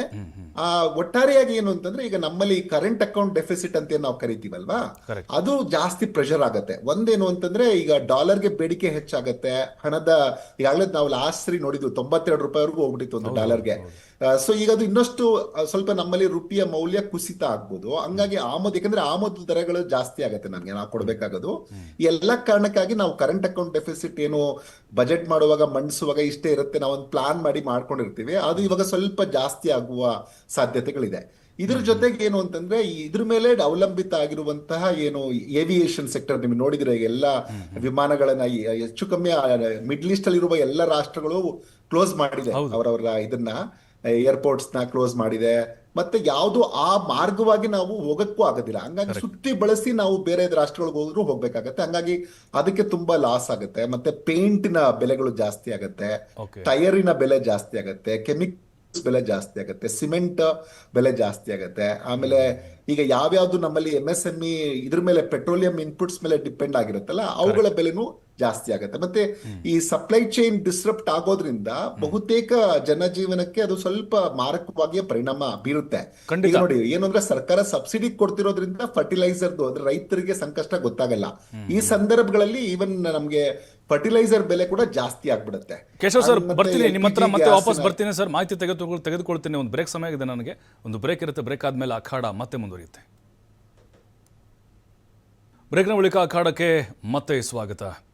ನೋಡಿ, ಈಗ ಭಾರತದ ಮೇಲೆ ಎಂತಹ ಪರಿಣಾಮ ಬೀರುತ್ತೆ ಅನ್ನೋದನ್ನು ಅರ್ಥಶಾಸ್ತ್ರಜ್ಞರು ಕೇಶವ್ ಅವರು ಹೇಳ್ತಾ ಇದ್ರು. ಅದರಲ್ಲೂ ಬಂಗಾರದ ಬೆಲೆಯಲ್ಲಿ ಏರಿಳಿತ ಆಗುವಂಥ ಸಾಧ್ಯತೆಗಳಾಗಿರ್ಬೋದು, ಅಥವಾ ದರಗಳ ಏರಿಕೆಯಾಗಿರ್ಬೋದು, ಮತ್ತು GDP ಆಗಿರ್ಬೋದು, ಹಣದುಬ್ಬರ, ಇವೆಲ್ಲವೂ ಕೂಡ ಸಹಜವಾಗಿ ಹೊಡೆತ ಬಿದ್ದೇ ಬೀಳುತ್ತೆ. ಈ ಹಿಂದೆ ರಷ್ಯಾ ಉಕ್ರೇನ್ ಯುದ್ಧ ಆರಂಭ ಆದಾಗೂ ಕೂಡ ಸ್ಟಾರ್ಟಿಂಗಲ್ಲಿ ನಮಗೆ ಅದು ಅನುಭವಕ್ಕೆ ಬಂದಿತ್ತು. ಆದರೆ ಈಗ ಇರಾನ್ ಮತ್ತು ಇಸ್ರೇಲ್ ಅಮೆರಿಕದ ಏನು ವಾರ್ ನಡೀತಾ ಇದೆ ಅಲ್ವಾ, ಸಹಜವಾಗಿಯೇ ಭಾರತಕ್ಕೆ ಪರಿಣಾಮ ಬಿದ್ದೇ ಬೀರುತ್ತೆ.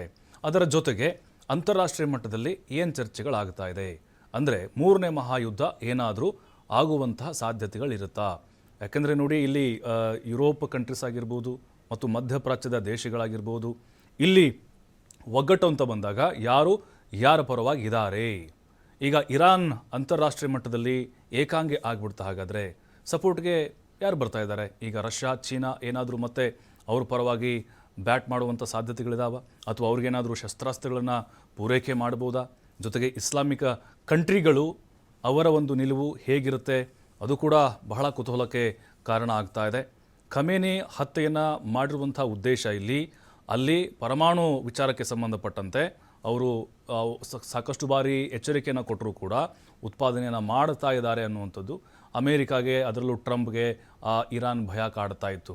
ಅದರ ಜೊತೆಗೆ ಟ್ರಂಪ್ ಏನಿದ್ದಾರೆ, ಅವರು ಬೇಸಿಕಲಿ ಉದ್ಯಮಿ, ಬಿಸಿನೆಸ್ ಮೆನ್. ಹಾಗಾಗಿ ಅಲ್ಲಿ ಹೇರಳವಾದಂಥ ಒಂದು ಸಂಪತ್ತಿದೆ, ಅಲ್ಲಿಗೆ ಟ್ರಂಪ್ ಕಣ್ಣು ಬಿದ್ದಿದೆ. ಯಾಕಂದರೆ ನೋಡಿ, ವೆನಿಜುವೆಲಾ ಅಧ್ಯಕ್ಷನನ್ನು ಹೆಂಗೆ ಹಿಡ್ಕೊಂಡು ಹೋದರು ಅಂಥೇಳಿ, ಅದಾದಮೇಲೆ ಗ್ರೀನ್ಲ್ಯಾಂಡ್ ಮೇಲೆ ಟ್ರಂಪ್ ಕಣ್ಣು ಬಿದ್ದಿದೆ. ಅವ್ರು ಯಾವುದು ಕಣ್ಣು ಹಾಕ್ತಾರೋ ಅದನ್ನು ಸರ್ವನಾಶ ಮಾಡೋವರೆಗೂ ಬಿಡೋದಿಲ್ಲ. ಆ ಹಂತಕ್ಕೆ ಟ್ರಂಪ್ ಹೋಗಿರೋಂಗೆ ಕಾಣಿಸ್ತಾ ಇದೆ. ಯಾಕಂದರೆ ಈ ಹಿಂದೆ ಬಂದಂತಹ ಅಧ್ಯಕ್ಷರ ವರ್ತನೆಗಳು ಈ ರೀತಿಯಾಗಿರಲಿಲ್ಲ. ಅವರ ಕಾನೂನುಗಳೇನೇ ಇರ್ಬೋದು, ಅಲ್ಲಿನ ಜನರು ಹೋರಾಟ ಮಾಡಲಿ, ದಂಗೆ ಮಾಡಲಿ, ಅವರವರ ಹೊಣೆಗಾರಿಕೆ ಅದು. ಆದರೆ ಪ್ರತಿಯೊಂದಕ್ಕೂ ಕೂಡ ಟ್ರಂಪ್ ಈಗ ಮೂಗು ತೂರಿಸ್ತಾ ಇರೋದು ಯಾಕೆ? ಹಾಗಾದರೆ ಭಾರತಕ್ಕೆ ಟ್ರಂಪ್ ಮುಂದಿನ ದಿನಗಳಲ್ಲಿ ಕಂಟಕವಾಗ್ತಾರ ಅನ್ನೋದು ಕೂಡ ಭಯ ಕಾಡ್ತಾ ಇದೆ. ಯಾಕಂದರೆ ಮೋದಿಯ ಜೊತೆಗೆ ಟ್ರಂಪ್ ಚೆನ್ನಾಗಿರ್ಬೋದು, ಒಳ್ಳೆಯ ಸಂಬಂಧ ಇರ್ಬೋದು. ನಾವು ಟ್ಯಾರಿಫ್ ನೋಡಿದ್ವಿ, ಯಾವ ರೀತಿಯಾಗಿ ಆ ವಾರನ್ನು ಶುರು ಮಾಡಿದರು ಅಂಥೇಳಿ. ಅದಾದಮೇಲೆ ಪಾಕಿಸ್ತಾನ ಭಾರತ ಆಪರೇಷನ್ ಸಿಂಧೂರ ಮಾಡಿದ ಸಂದರ್ಭದಲ್ಲಿ ಅದರ ಕ್ರೆಡಿಟನ್ನು ತೆಗೆದುಕೊಳ್ಳೋಕ್ಕೆ ಯಾವ ರೀತಿ ಪ್ರಯತ್ನವನ್ನು ಪಟ್ಟರು ಅನ್ನೋದನ್ನು ಕೂಡ ನೋಡಿದ್ದೀವಿ. ಇದೆಲ್ಲವನ್ನು ನೋಡ್ತಾ ಇದ್ದರೆ ಟ್ರಂಪ್ ಇಡೀ ವಿಶ್ವಕ್ಕೆ ಮಾರಕ ಅನ್ನುವಂಥ ಅಭಿಪ್ರಾಯಗಳು ಬರ್ತಾ ಇದೆ. ತಮ್ಮ ಹುಚ್ಚು ನಿರ್ಧಾರಗಳಿಂದ ಟ್ರಂಪ್ ಅವರು ಈ ರೀತಿಯಾಗಿ ಮನಸ್ಥಿತಿಯನ್ನು ಹೊಂದಿದ್ದಾರಾ ಅನ್ನೋದು ಸಹಜವಾಗಿ ಬರ್ತಾ ಇರುವಂತಹ ಅನುಮಾನಗಳಾಗಿದೆ. ಈಗ ಅಲ್ಲಿ ನಾಯಕರನ್ನ ಆಯ್ಕೆ ಮಾಡಲಾಗಿದೆ ಇರಾನ್ನಲ್ಲಿ. ಆದರೆ ಆ ಒಂದು ಹತ್ಯೆಗೆ ಪ್ರತೀಕಾರದ ಒಂದು ಕಿಚ್ಚು ಕೂಡ ಹೊತ್ಕೊಳ್ತಾ ಇದೆ. ವೆಂಕಟೇಶ್ ನಾಯಕ್ ಅವರು ನಮ್ಮ ಜೊತೆಗೆ ಸಂಪರ್ಕದಲ್ಲಿದ್ದಾರೆ. ಸರ್, ಆಗಲೇ ಕೇಳಿಸ್ತಾ ಇರಲಿಲ್ಲ. ನಮಸ್ಕಾರ ನಿಮಗೆ ಮತ್ತೊಮ್ಮೆ. ನಮಸ್ಕಾರ. ಸರ್, ಈಗ ಖಮೇನಿ ಅವರ ಹತ್ಯೆ ಆಯಿತು. ಅಂದ್ರೆ ಇಲ್ಲಿಗೆ ಕ್ಲೋಸ್ ಆಗ್ಬಿಡ್ತಾ ಹಾಗಾದ್ರೆ, ಅಥವಾ ಈಗ ಅಸಲಿ ಆಟ ಶುರು ಮಾಡುತ್ತಾ ಇರಾನ್ ಅನ್ನೋದು? ಆಕ್ಚುಲಿ ಗೇಮ್ ಈಗ ಸ್ಟಾರ್ಟ್ ಆಗುತ್ತೆ ಈಗ. ಯಾಕಂದ್ರೆ ಲಾಸ್ಟ್ ಟೈಮ್ ಒಂದು 12 ದಿವಸ ಒಂದು ಏನು ಕಾನ್ಫ್ಲಿಕ್ಟ್ ಇತ್ತು ಬಿಟ್ವೀನ್ ಇಸ್ರೇಲ್ ಅಂಡ್ ಇರಾನ್. ಅದು 12 ದಿವಸ ಆದ ನಂತರ ಒಂದು ಸೀಸ್ ಫೈರ್ ಮುಖಾಂತರ ಕ್ಲೋಸ್ ಆಗಿತ್ತು. ಬಟ್ ಈ ಸಲ ಅವರು ಇರಾನ್ ಏನ್ ಎಚ್ಚರಿಕೆ ಕೊಟ್ಟಿದ್ರಂದ್ರೆ, ಯುದ್ಧ ಸ್ಟಾರ್ಟ್ ಮಾಡೋದು ನೀವು, ಫಿನಿಶ್ ಮಾಡೋದು ನಾವು, ಅಂತ ನಾವು ಮಾಡ್ತೀವಿ ಅಂತ ಹೇಳಿದ್ದಾರೆ. ಹೌದು. ಅದ್ರ ಪ್ರಕಾರ ನೋಡಿದ್ರೆ ಈಗ ಅವರು ಸುಪ್ರೀಮೋ ಲೀಡರ್ ಹತ್ಯೆ ಆದ ನಂತರ ಅಂದ್ರೆ 2 ತಾಸಿನಲ್ಲಿ ಎಲ್ಲ ಒಂದು ಅಮೆರಿಕನ್ ಬೇಸಸ್, ನೇವಲ್ ಬೇಸಸ್ ಎಲ್ಲೆಲ್ಲಿ ಈ ಮುಸ್ಲಿಂ ರಾಷ್ಟ್ರಗಳು ಅಮೆರಿಕಗೆ ಜಾಗ ಕೊಟ್ಟಿದ್ದಾರೆ ಬೇಸಸ್ ಸಲುವಾಗಿ, ಅವನ್ನೆಲ್ಲ ಏನಂತಂದ್ರೆ ಪ್ರಿಸಿಷನ್ ಅಟ್ಯಾಕ್ ಆಗಿದೆ. ಪ್ರಿಸಿಷನ್ ಅಟ್ಯಾಕ್ ಅಂತಂದ್ರೆ ಅಲ್ಲಿ ಯಾವ ತರದ ಏರ್ ಡಿಫೆನ್ಸ್ ಏನೇ ಇದ್ರೂ ಸ್ಟಿಲ್ ಏನಪ್ಪಾ ಅಂದ್ರೆ missile has gone and hit. ಆಮೇಲೆ ಟಾರ್ಗೆಟ್ಸ್ ಯಾವ ತರ ಚೂಸ್ ಮಾಡಿದ್ದಾರೆ ಅಂದ್ರೆ, ಈಗ ಫಾರ್ ಎಕ್ಸಾಂಪಲ್ ಇಸ್ರೇಲ್ ದಲ್ಲಿ ಎಂತ ಒಂದು ಹೋಟೆಲ್ದಲ್ಲಿ ಅವರು ಮಿಸೈಲ್ ಹಾಕಿದ್ದಾರೆ ಅಂದ್ರೆ, ಆ ಹೋಟೆಲ್ದಲ್ಲಿ ಅಮೆರಿಕನ್ ಸೈನಿಕರಿದ್ರು. ದಟ್ ಮೀನ್ಸ್ ಇಲ್ಲಿ ಮುಷಾದದ ಇಂಟೆಲಿಜೆನ್ಸ್ ಎಷ್ಟು ತೇಜ್ ಇದೆ, ಅದೇ ತರ ಅವ್ರದ್ದು ಇಂಟೆಲಿಜೆನ್ಸ್ ಅನ್ನು ಕರೆಕ್ಟ್ ಇದೆ. ಮೋರೆವರು ಸೌದಿ ಅರೇಬಿಯಾದ ಮೇಲೆ ಯಾಕೆ, ದುಬೈ ಮೇಲೆ ಯಾಕೆ ಇಷ್ಟೊಂದು ಏನಪ್ಪಾ ಅಂದ್ರೆ ಇದಾಗಿತ್ತಪ್ಪ ಅಂದ್ರೆ, indirectly at the back hand side even ಏನಂತಂದ್ರೆ ಸೌದಿ ಅರೇಬಿಯಾ ಪ್ಲಸ್ ಇಸ್ರೇಲ್ ಇವ್ರಿಬ್ರು ಏನ್ ಮಾಡ್ತದಂದ್ರೆ, ಖಾಮೆನಿ ಏನಪ್ಪಾ ಅಂದ್ರೆ ಅಧಿಕಾರ ಹೋಗ್ಬೇಕು, ಅಲ್ಲಿ ರೆಜಿಮ್ ಚೇಂಜ್ ಆಗ್ಬೇಕಂತ ಒಂದು ಫೇವರ್ ದಲ್ಲಿ ಇದ್ದವ್ರು. ಉಳ್ದವ್ರು ಇದ್ರೋ ಇಲ್ಲ ಗೊತ್ತಿಲ್ಲ. ಉಳ್ದವ್ರು ಇಷ್ಟೇ ಹೇಳಿದ್ದು, ನಮ್ ಜಾಗ ನೀವ್ ಏನಪ್ಪಾ ಅಂದ್ರೆ ಯೂಸ್ ಮಾಡಬೇಡ್ರಿ, ಡೋಂಟ್ ಯೂಸ್ ಅವರ್ ಸ್ಪೇಸ್, ಯಾಕಂದ್ರೆ ಅವ್ರು ಇರಾನ್ ರಿಟಾಲಿಯೇಟ್ ಮಾಡ್ತಾರಂತೆ. ಬಟ್ ಎಟ್ ಹೈಂಡ್ ಸೈಟ್ ಇಡೀ ಮುಸ್ಲಿಂ ರಾಷ್ಟ್ರದಲ್ಲಿ ಒಂದು ಸುಪ್ರಮಿಸಿ ತೋರಿಸ್ಬೇಕಂದ್ರೆ ಪ್ರಾಬಲಿ ಸೌದಿ ಅರೇಬಿಯಾ, ಇರಾನ್ ಹೋಯ್ತಂದ್ರೆ ನಾವೇ ಸೂಪರ್ ಪವರ್ ಅಲ್ಲ ಮುಸ್ಲಿಂ ರಾಷ್ಟ್ರಗಳಲ್ಲಿ, ಇಸ್ಲಾಮಿಕ್ ರಾಷ್ಟ್ರದಲ್ಲಿ ಅಂತಕೊಂಡು ಆ ತರ ಒಂದು ಇದು ಕೇಳಿ ಬರ್ತಾ ಇದೆ ಅಸೆಸ್ಮೆಂಟ್. ಬಟ್ ಅಲ್ಲಿ ಇರಾನ್ದಲ್ಲಿ ಏನಂತಂದ್ರೆ ದ ವೆರಿ ಫ್ಯಾಕ್ಟ್, ಅವರು ಸುಪ್ರೀಮೋ ಲೀಡರ್ಗೆ ನೀವು ಬಂಕರ್ದಲ್ಲಿ ಹೋಗಿಲ್ರಿ, ಇದೆಲ್ಲ ಥ್ರೆಟ್ ಪರ್ಸೆಪ್ಷನ್ ಇದೆ ಅಂತ ಹೇಳಿದ್ರೆ, it didn't go into the bunker. ಇದೇನಂತಂದ್ರೆ ಅದು ನಾರ್ಮಲ್ ವರ್ಕಿಂಗ್ ಪ್ಲೇಸ್ ಅಲ್ಲಿ ಅವ್ರದ್ದು ಹತ್ಯೆ ಆಗಿದೆ. ವರ್ಕಿಂಗ್ ಪ್ಲೇಸ್ ಅಲ್ಲಿ ಅದ್ರ ಜೊತೆ ಯಾರ್ಯಾರು ಕಾನ್ಫರೆನ್ಸ್ ಅಲ್ಲಿ ಕುಂತಿದ್ರೆ ಅವ್ರೆಲ್ಲ ಹತ್ಯೆ ಆಗಿದೆ. ದಟ್ ಮೀನ್ಸ್ ಏನಂತಂದ್ರೆ, ಇವತ್ತಿಲ್ಲ ನಾಳೆಗೆ ನನಗೆ ನ್ಯಾಚುರಲ್ ಡೆತ್ ಇಲ್ಲ, ಅನ್ಯಾಚುರಲ್ ಡೆತ್ ಇದೆ. ಯಾವ್ದಾದ್ರು ಒಂದು ಎಕ್ಸ್ಪ್ಲೋಷನ್, ಯಾವ್ದಾದ್ರು ಒಂದು ಮಿಸೈಲ್ ಅಟ್ಯಾಕ್ ದಲ್ಲಿ ಹೋಗ್ತೀನಿ. ಅದರಿಂದ ಏನಂತಂದ್ರೆ ದೇಶ ಏನಪ್ಪಾ ಅಂತಂದ್ರೆ ಹುರಿದುಂಬಿಸ್ಕೊಂಡು ಇಲ್ಲಿ ಕೆಲವೊಂದು ಮೀಡಿಯಾಗಳು ತೋರಿಸ್ತಾ ಇಲ್ಲ. ಬಟ್ ಅಲ್ಲಿ ಜನಸಂಖ್ಯೆ ಅವ್ರದ್ದು ಏನಂತಂದ್ರೆ ಕಂಡೋಲೆನ್ಸ್ ಮೆಸೇಜ್ ಇದ್ರ ಸಲುವಾಗಿ ಯುದ್ಧ ರಂಗದಲ್ಲಿ ಮಿಸೈಲ್ ಯಾವ ಟೈಮ್ ದಲ್ಲಿ ಬಂದು ಬಿಡ್ಬೋದು. ಸರ್, ಈಗ ಮುಸ್ಲಿಂ ರಾಷ್ಟ್ರ ವರ್ಸಸ್ ಮುಸ್ಲಿಂ ರಾಷ್ಟ್ರ ಅನ್ನುವಂತ ಚರ್ಚೆಗಳಾಗ್ತಾ ಇದೆ. ಅಂದ್ರೆ ಇರಾನ್ ಏಕಾಂಗಿ ಆಗ್ಬಿಡ್ತು, ಸಪೋರ್ಟ್ಗೆ ಬರ್ತಿಲ್ಲ ಅಂತ ಸುತ್ತಮುತ್ತಲು ದೇಶಗಳು ಅಂತೇಳಿ. ಇಲ್ಲ, ಅವರು ಮೊದಲಂತೂ ಸಪೋರ್ಟ್ ದಲ್ಲಿ ಇದ್ದಿದ್ದಿಲ್ಲ. ಅದ್ರ ಸಲುವಾಗಿ ಇರಾನ್ ಏನಪ್ಪಾ ಅಂದ್ರೆ ತಾನು ಏನು ತಯಾರಿ ಮಾಡಬೇಕು, ಇಂಡಿವಿಜುವಲಿ ತಯಾರಿ ಮಾಡಬೇಕು. ಇವ್ರ ಮೇಲೆ ಸಪೋರ್ಟ್ ಮೇಲೆ ಯಾರ ಮೇಲೆ ಏನಂತಂದ್ರೆ ಡಿಪೆಂಡ್ ಆಗ್ಬಾರ್ದು. ಯಾಕಂದ್ರೆ ಈಗ ಚೈನಾ ಆಗ್ಲಿ, ರಷ್ಯಾ ಆಗ್ಲಿ, ಈಗ ರಷ್ಯಾ ಏನಂತಂದ್ರೆ ಯುಕ್ರೇನ್ ಜೊತೆಗೆ ಬಿಸಿ ಇದೆ. ಚೈನಾ ಏನಪ್ಪಾ ಅಂದ್ರೆ ಇದುವರೆಗೆ ಯಾವುದೇ ಯುದ್ಧ ಆದ್ರೂ ಅವ್ರದ್ದು ಸೈನಿಕರಾಗ್ಲಿ, ಅವ್ರದ್ದು ಎಕ್ವಿಪ್ಮೆಂಟ್ ಆಗ್ಲಿ, ಅವ್ರದ್ದು ಏರ್ಕ್ರಾಫ್ಟ್ಸ್ ಆಗ್ಲಿ, ಅವ್ರು ಡೈರೆಕ್ಟ್ ಏನಂತಂದ್ರೆ ಇನ್ವಾಲ್ವ್ ಆಗಿಲ್ಲ, ಇಂಡೈರೆಕ್ಟ್ಲಿ ಇನ್ವಾಲ್ವ್ ಆಗ್ತಾರ. ಮೆಟೀರಿಯಲ್ ಕೊಡ್ತಾರ, ಸ್ಯಾಟಲೈಟ್ ಇಮೇಜರಿ ಕೊಡ್ತಾರ, ಇಂಟೆಲಿಜೆನ್ಸ್ ಕೊಡ್ತಾರ, ರಾ ಮೆಟೀರಿಯಲ್ಸ್ ಕೊಡ್ತಾರ, ಎಕನಾಮಿಕ್ ಏನಂತ ಇದು ಕೊಡ್ತಾರ. ಬಟ್ ಡೈರೆಕ್ಟ್ ಇನ್ವಾಲ್ವ್ಮೆಂಟ್ ಆಗಿಲ್ಲ. ಬಟ್ ಇದು ಏನಂತಂದ್ರೆ ಈಗ ಸುತ್ತ ವರ್ಲ್ಡ್ ಲೀಡರ್ಸ್ ಏನು ಥಿಂಕ್ ಮಾಡ್ಬೇಕಂತಂದ್ರೆ, ಟ್ರಂಪ್ ಎಲ್ಲಿ ಫಿಂಗರ್ ಇಡ್ತಾರಂದ್ರೆ ಅಲ್ಲಿ ಏನಂತಂದ್ರೆ he captures, he goes to Venezuela, picks up, then he says ಏನಪ್ಪಾ ನಾನು ಗ್ರೀನ್ಲ್ಯಾಂಡ್ ಬೇಕಂತ ಅಂದ್ಕೊಳ್ಳೇನೆ ಎಲ್ಲ ಯುರೋಪಿಯನ್ ದೇಶರ ಹಾಹಾಕಾರ ಏನಪ್ಪಾ ಅಂದ್ರೆ ಮುಡಿಸ್ಕೊಟ್ಟಿದ್ದಾರೆ, ಗ್ರೀನ್ಲ್ಯಾಂಡ್ ಹೆಂಗ್ ತಗೊಳ್ತಾರೆ ಅಂತ ಕುಂದ. ಅದೇ ಇದು ಇರಾನ್ದಲ್ಲಿ ಆದ್ರೆ ಎಲ್ಲರೂ ಸುಮ್ನೆ ಕುಂತಿದ್ದಾರೆ. ಯಾಕಂದ್ರೆ ಈ ಕಾವು ಟ್ರಂಪ್ ಯಾವಾಗ ಮೂಡ್ ಬರ್ತದ, ಯಾವ ದೇಶನ ನಾಶ ಮಾಡ್ಬೇಕಂತ ಮೂಡ್ ಬರ್ತದ, ಆ ತರ ಇದೇನಪ್ಪ ಒಂದು ಜಂಗಲ್ ರಾಜ್ ತರ ಹೊಂಟಿದೆ ಅದು. ಇವತ್ತು ನಿಜವಾಗಿ ಹೇಳ್ಬೇಕಂತಂದ್ರೆ ಇದು ಸಿಚುವೇಶನ್ ಏನಂತಂದ್ರೆ ಅಗದಿ ಕಾಂಪ್ಲಿಕೇಟ್ ಆಗಿದೆ. ನಾವ್ ಏನು ಗೆಸ್ ಮಾಡಕ್ ಆಗೋದಿಲ್ಲ ಇದು ಇಲ್ಲಿಗೂ ಶಾಂತ ಆಗ್ತದೋ ಇನ್ನು. ಸರ್, ಈಗ ಭಾರತದ ನಿಲುವು ಸರ್, ಭಾರತದ ನಿಲುವು ಯಾಕಂದ್ರೆ ಇರಾನ್ ಜೊತೆಗೂ ನಾವು ಚೆನ್ನಾಗಿದ್ದೀವಿ, ಈ ಕಡೆ ಟ್ರಂಪ್ ಜೊತೆಗೂ ಕೂಡ ಚೆನ್ನಾಗಿದ್ದೀವಿ. ಹಾಗಾಗಿ ಇಲ್ಲಿ ನಾವು ತಟಸ್ಥವಾಗಿರೋದೇ ಒಳ್ಳೇದಾ? ಆ ತರದ್ ಕಾಣಿಸ್ತಾ ಇದೆ ಬೆಳವಣಿಗೆ ಭಾರತದ್ದು. ಆಕ್ಚುಲಿ ಏನಂತಂದ್ರೆ ಈ 2014 ಮೋದಿ ಗವರ್ಮೆಂಟ್ ಬಂದ ರೆಜಿಮ್ ನಂತರ ಇದಾದದ್ದು ಏನಂತಂದ್ರೆ ಪ್ರೋ ಇಸ್ರೇಲ್ ಏನಪ್ಪಾ ಅಂದ್ರೆ ಒಂದಿಷ್ಟು ಪ್ರೋ ಇಸ್ರೇಲ್ ಒಂದು ನೋಡಕ್ ಸಿಕ್ತು. ಅದರ್ವೈಸ್ ಅಂದ್ರೆ ಇಂಡಿಪೆಂಡೆನ್ಸ್ ಆದಾಗಳಿಂದ ಹಿಡಿದು ನಮ್ದು ಪ್ಯಾಲೆಸ್ಟೈನ್ ಪರವಾಗಿ ಮತ್ತೆ ಇರಾನ್ ಪರವಾಗಿ ನಮ್ದು ಅಲೈನ್ಸ್ ಇತ್ತು. ಅಲೈನ್ಸ್ ಅಂದ್ರೆ ಏನು, ಒಂದು ಏನಪ್ಪ ರಿಲೇಷನ್ಸ್ ಚೆನ್ನಾಗಿತ್ತು. ಮತ್ತೆ ಕಾಶ್ಮೀರ್ ಇಶ್ಯೂದಲ್ಲಿ ಕಂಟಿನ್ಯೂಸ್ ಆಗಿ ಮುಸ್ಲಿಂ ರಾಷ್ಟ್ರ ಇದ್ರೂ ಇರಾನ್ ನಮಗ್ ಕಂಟಿನ್ಯೂಸ್ ಆಗಿ ಸಪೋರ್ಟ್ ಮಾಡ್ತಾ ಬಂದಿದ್ರು. ನಾವು ಇರಾನ್ ಅಲ್ಲಿ ಒಂದು ಪೋರ್ಟ್ ಕೂಡ ಏನಪ್ಪಾ ಅಂದ್ರೆ ಸರೆಂಡರ್ ಮಾಡಿ ಬಂದಿವಿ. ಅದಂದ್ರೆ ಟ್ರಂಪ್ ಇವತ್ತು ವಾಟ್ ಏನಪ್ಪಾ ಅಂದ್ರೆ ಇಡೀ ವರ್ಲ್ಡ್ ಆರ್ಡರ್ ದಲ್ಲಿ ಯಾರು ಡಿಕ್ಟೇಟ್ ಮಾಡ್ತಾ ಇದ್ದಾರೆ? ಟ್ರಂಪ್ ಡಿಕ್ಟೇಟ್ ಮಾಡ್ತಾ ಇದ್ದಾನೆ. ಅಲ್ಲಿ ಏನಂತಂದ್ರೆ ನೀವು ಪೋರ್ಟ್ ಬಿಟ್ಟು ಹೋಗ್ರಿ, ಇದು ಬಿಟ್ಟು ಹೋಗ್ರಿ, ಇರಾನ್ ಜೊತೆಗೆ ಆಯಿಲ್ ಪರ್ಚೇಸ್ ಮಾಡ್ಬೇಡ್ರಿ, ರಷ್ಯಾದಲ್ಲಿ ಆಯಿಲ್ ಪರ್ಚೇಸ್ ಮಾಡ್ಬೇಡ್ರಿ ಅಂತ ಒಂದು ಈ ತರ ಇದ್ದಾಗ ಏನಂತಂದ್ರೆ ಟ್ರಂಪ್ ಮೂಡ್ ಮೇಲೆ ಡಿಪೆಂಡ್ ಅದೇ ನೆಕ್ಸ್ಟ್ ಸ್ಟೆಪ್ ವರ್ಲ್ಡ್ ದಲ್ಲಿ ಏನಾಗಬಹುದು ಅಂತ ಇದು 50-50 ಇದೆ. ಇಲ್ಲಿಗೆ ಸ್ಟಾಪ್ ಆಗ್ಬೋದು ಅಥವಾ ರೆಜಿಮ್ ಚೇಂಜ್ ಆಗ್ಬೋದು ಅಂತ ಒಂದು ಆಪ್ಷನ್ ಇದ್ರೆ, ರೆಜಿಮ್ ಚೇಂಜ್ ಆಗೋದಲ್ಲ, ರಿಟಾಲಿಟರಿ ಆಕ್ಷನ್ ಆಗ್ತಾವ. ಅವ್ರ ಹತ್ರ ಮಿಸೈಲ್ ಪವರ್ ಸಾಕಷ್ಟು ಡೆವಲಪ್ ಮಾಡಿದ್ದಾರೆ. ಮತ್ತೆ ಅವ್ರು ಹೇಳಿದ ಪ್ರಕಾರ ಅಂತೆ ನಾವೇ ಮಾಡ್ತೀವಿ ಅಂತ ಹೇಳಿದ್ದಾರೆ. ಮತ್ತೆ within 2 hours of the death of supremo leader ಅವ್ರದೆಲ್ಲ ಏನಪ್ಪಾ ಪ್ರೆಸಿಡೆಂಟ್ ಟಾರ್ಗೆಟ್ಸ್ ಹಿಟ್ ಮಾಡಿದ್ದಾರೆ. Correct sir. ಈಗ ಪ್ರಧಾನಿ ಮೋದಿ ಅವರು ಮಧ್ಯಪ್ರವೇಶ ಮಾಡಿದ್ರೆ ಯುದ್ಧ ನಿಲ್ಲುತ್ತಾ ಹಾಗಾದ್ರೆ? No no no no no no ಈ ಅದೇನಂತಂದ್ರೆ ಆ ಟೈಪ್ ಸಿಚುವೇಶನ್ ನನ್ಗೇನ್ ಕಂಡು ಬರೋದಿಲ್ಲ. ಇದು it is a very higher level. ಏನಂತಂದ್ರೆ it is only between Iran and America ಏನಾದರೂ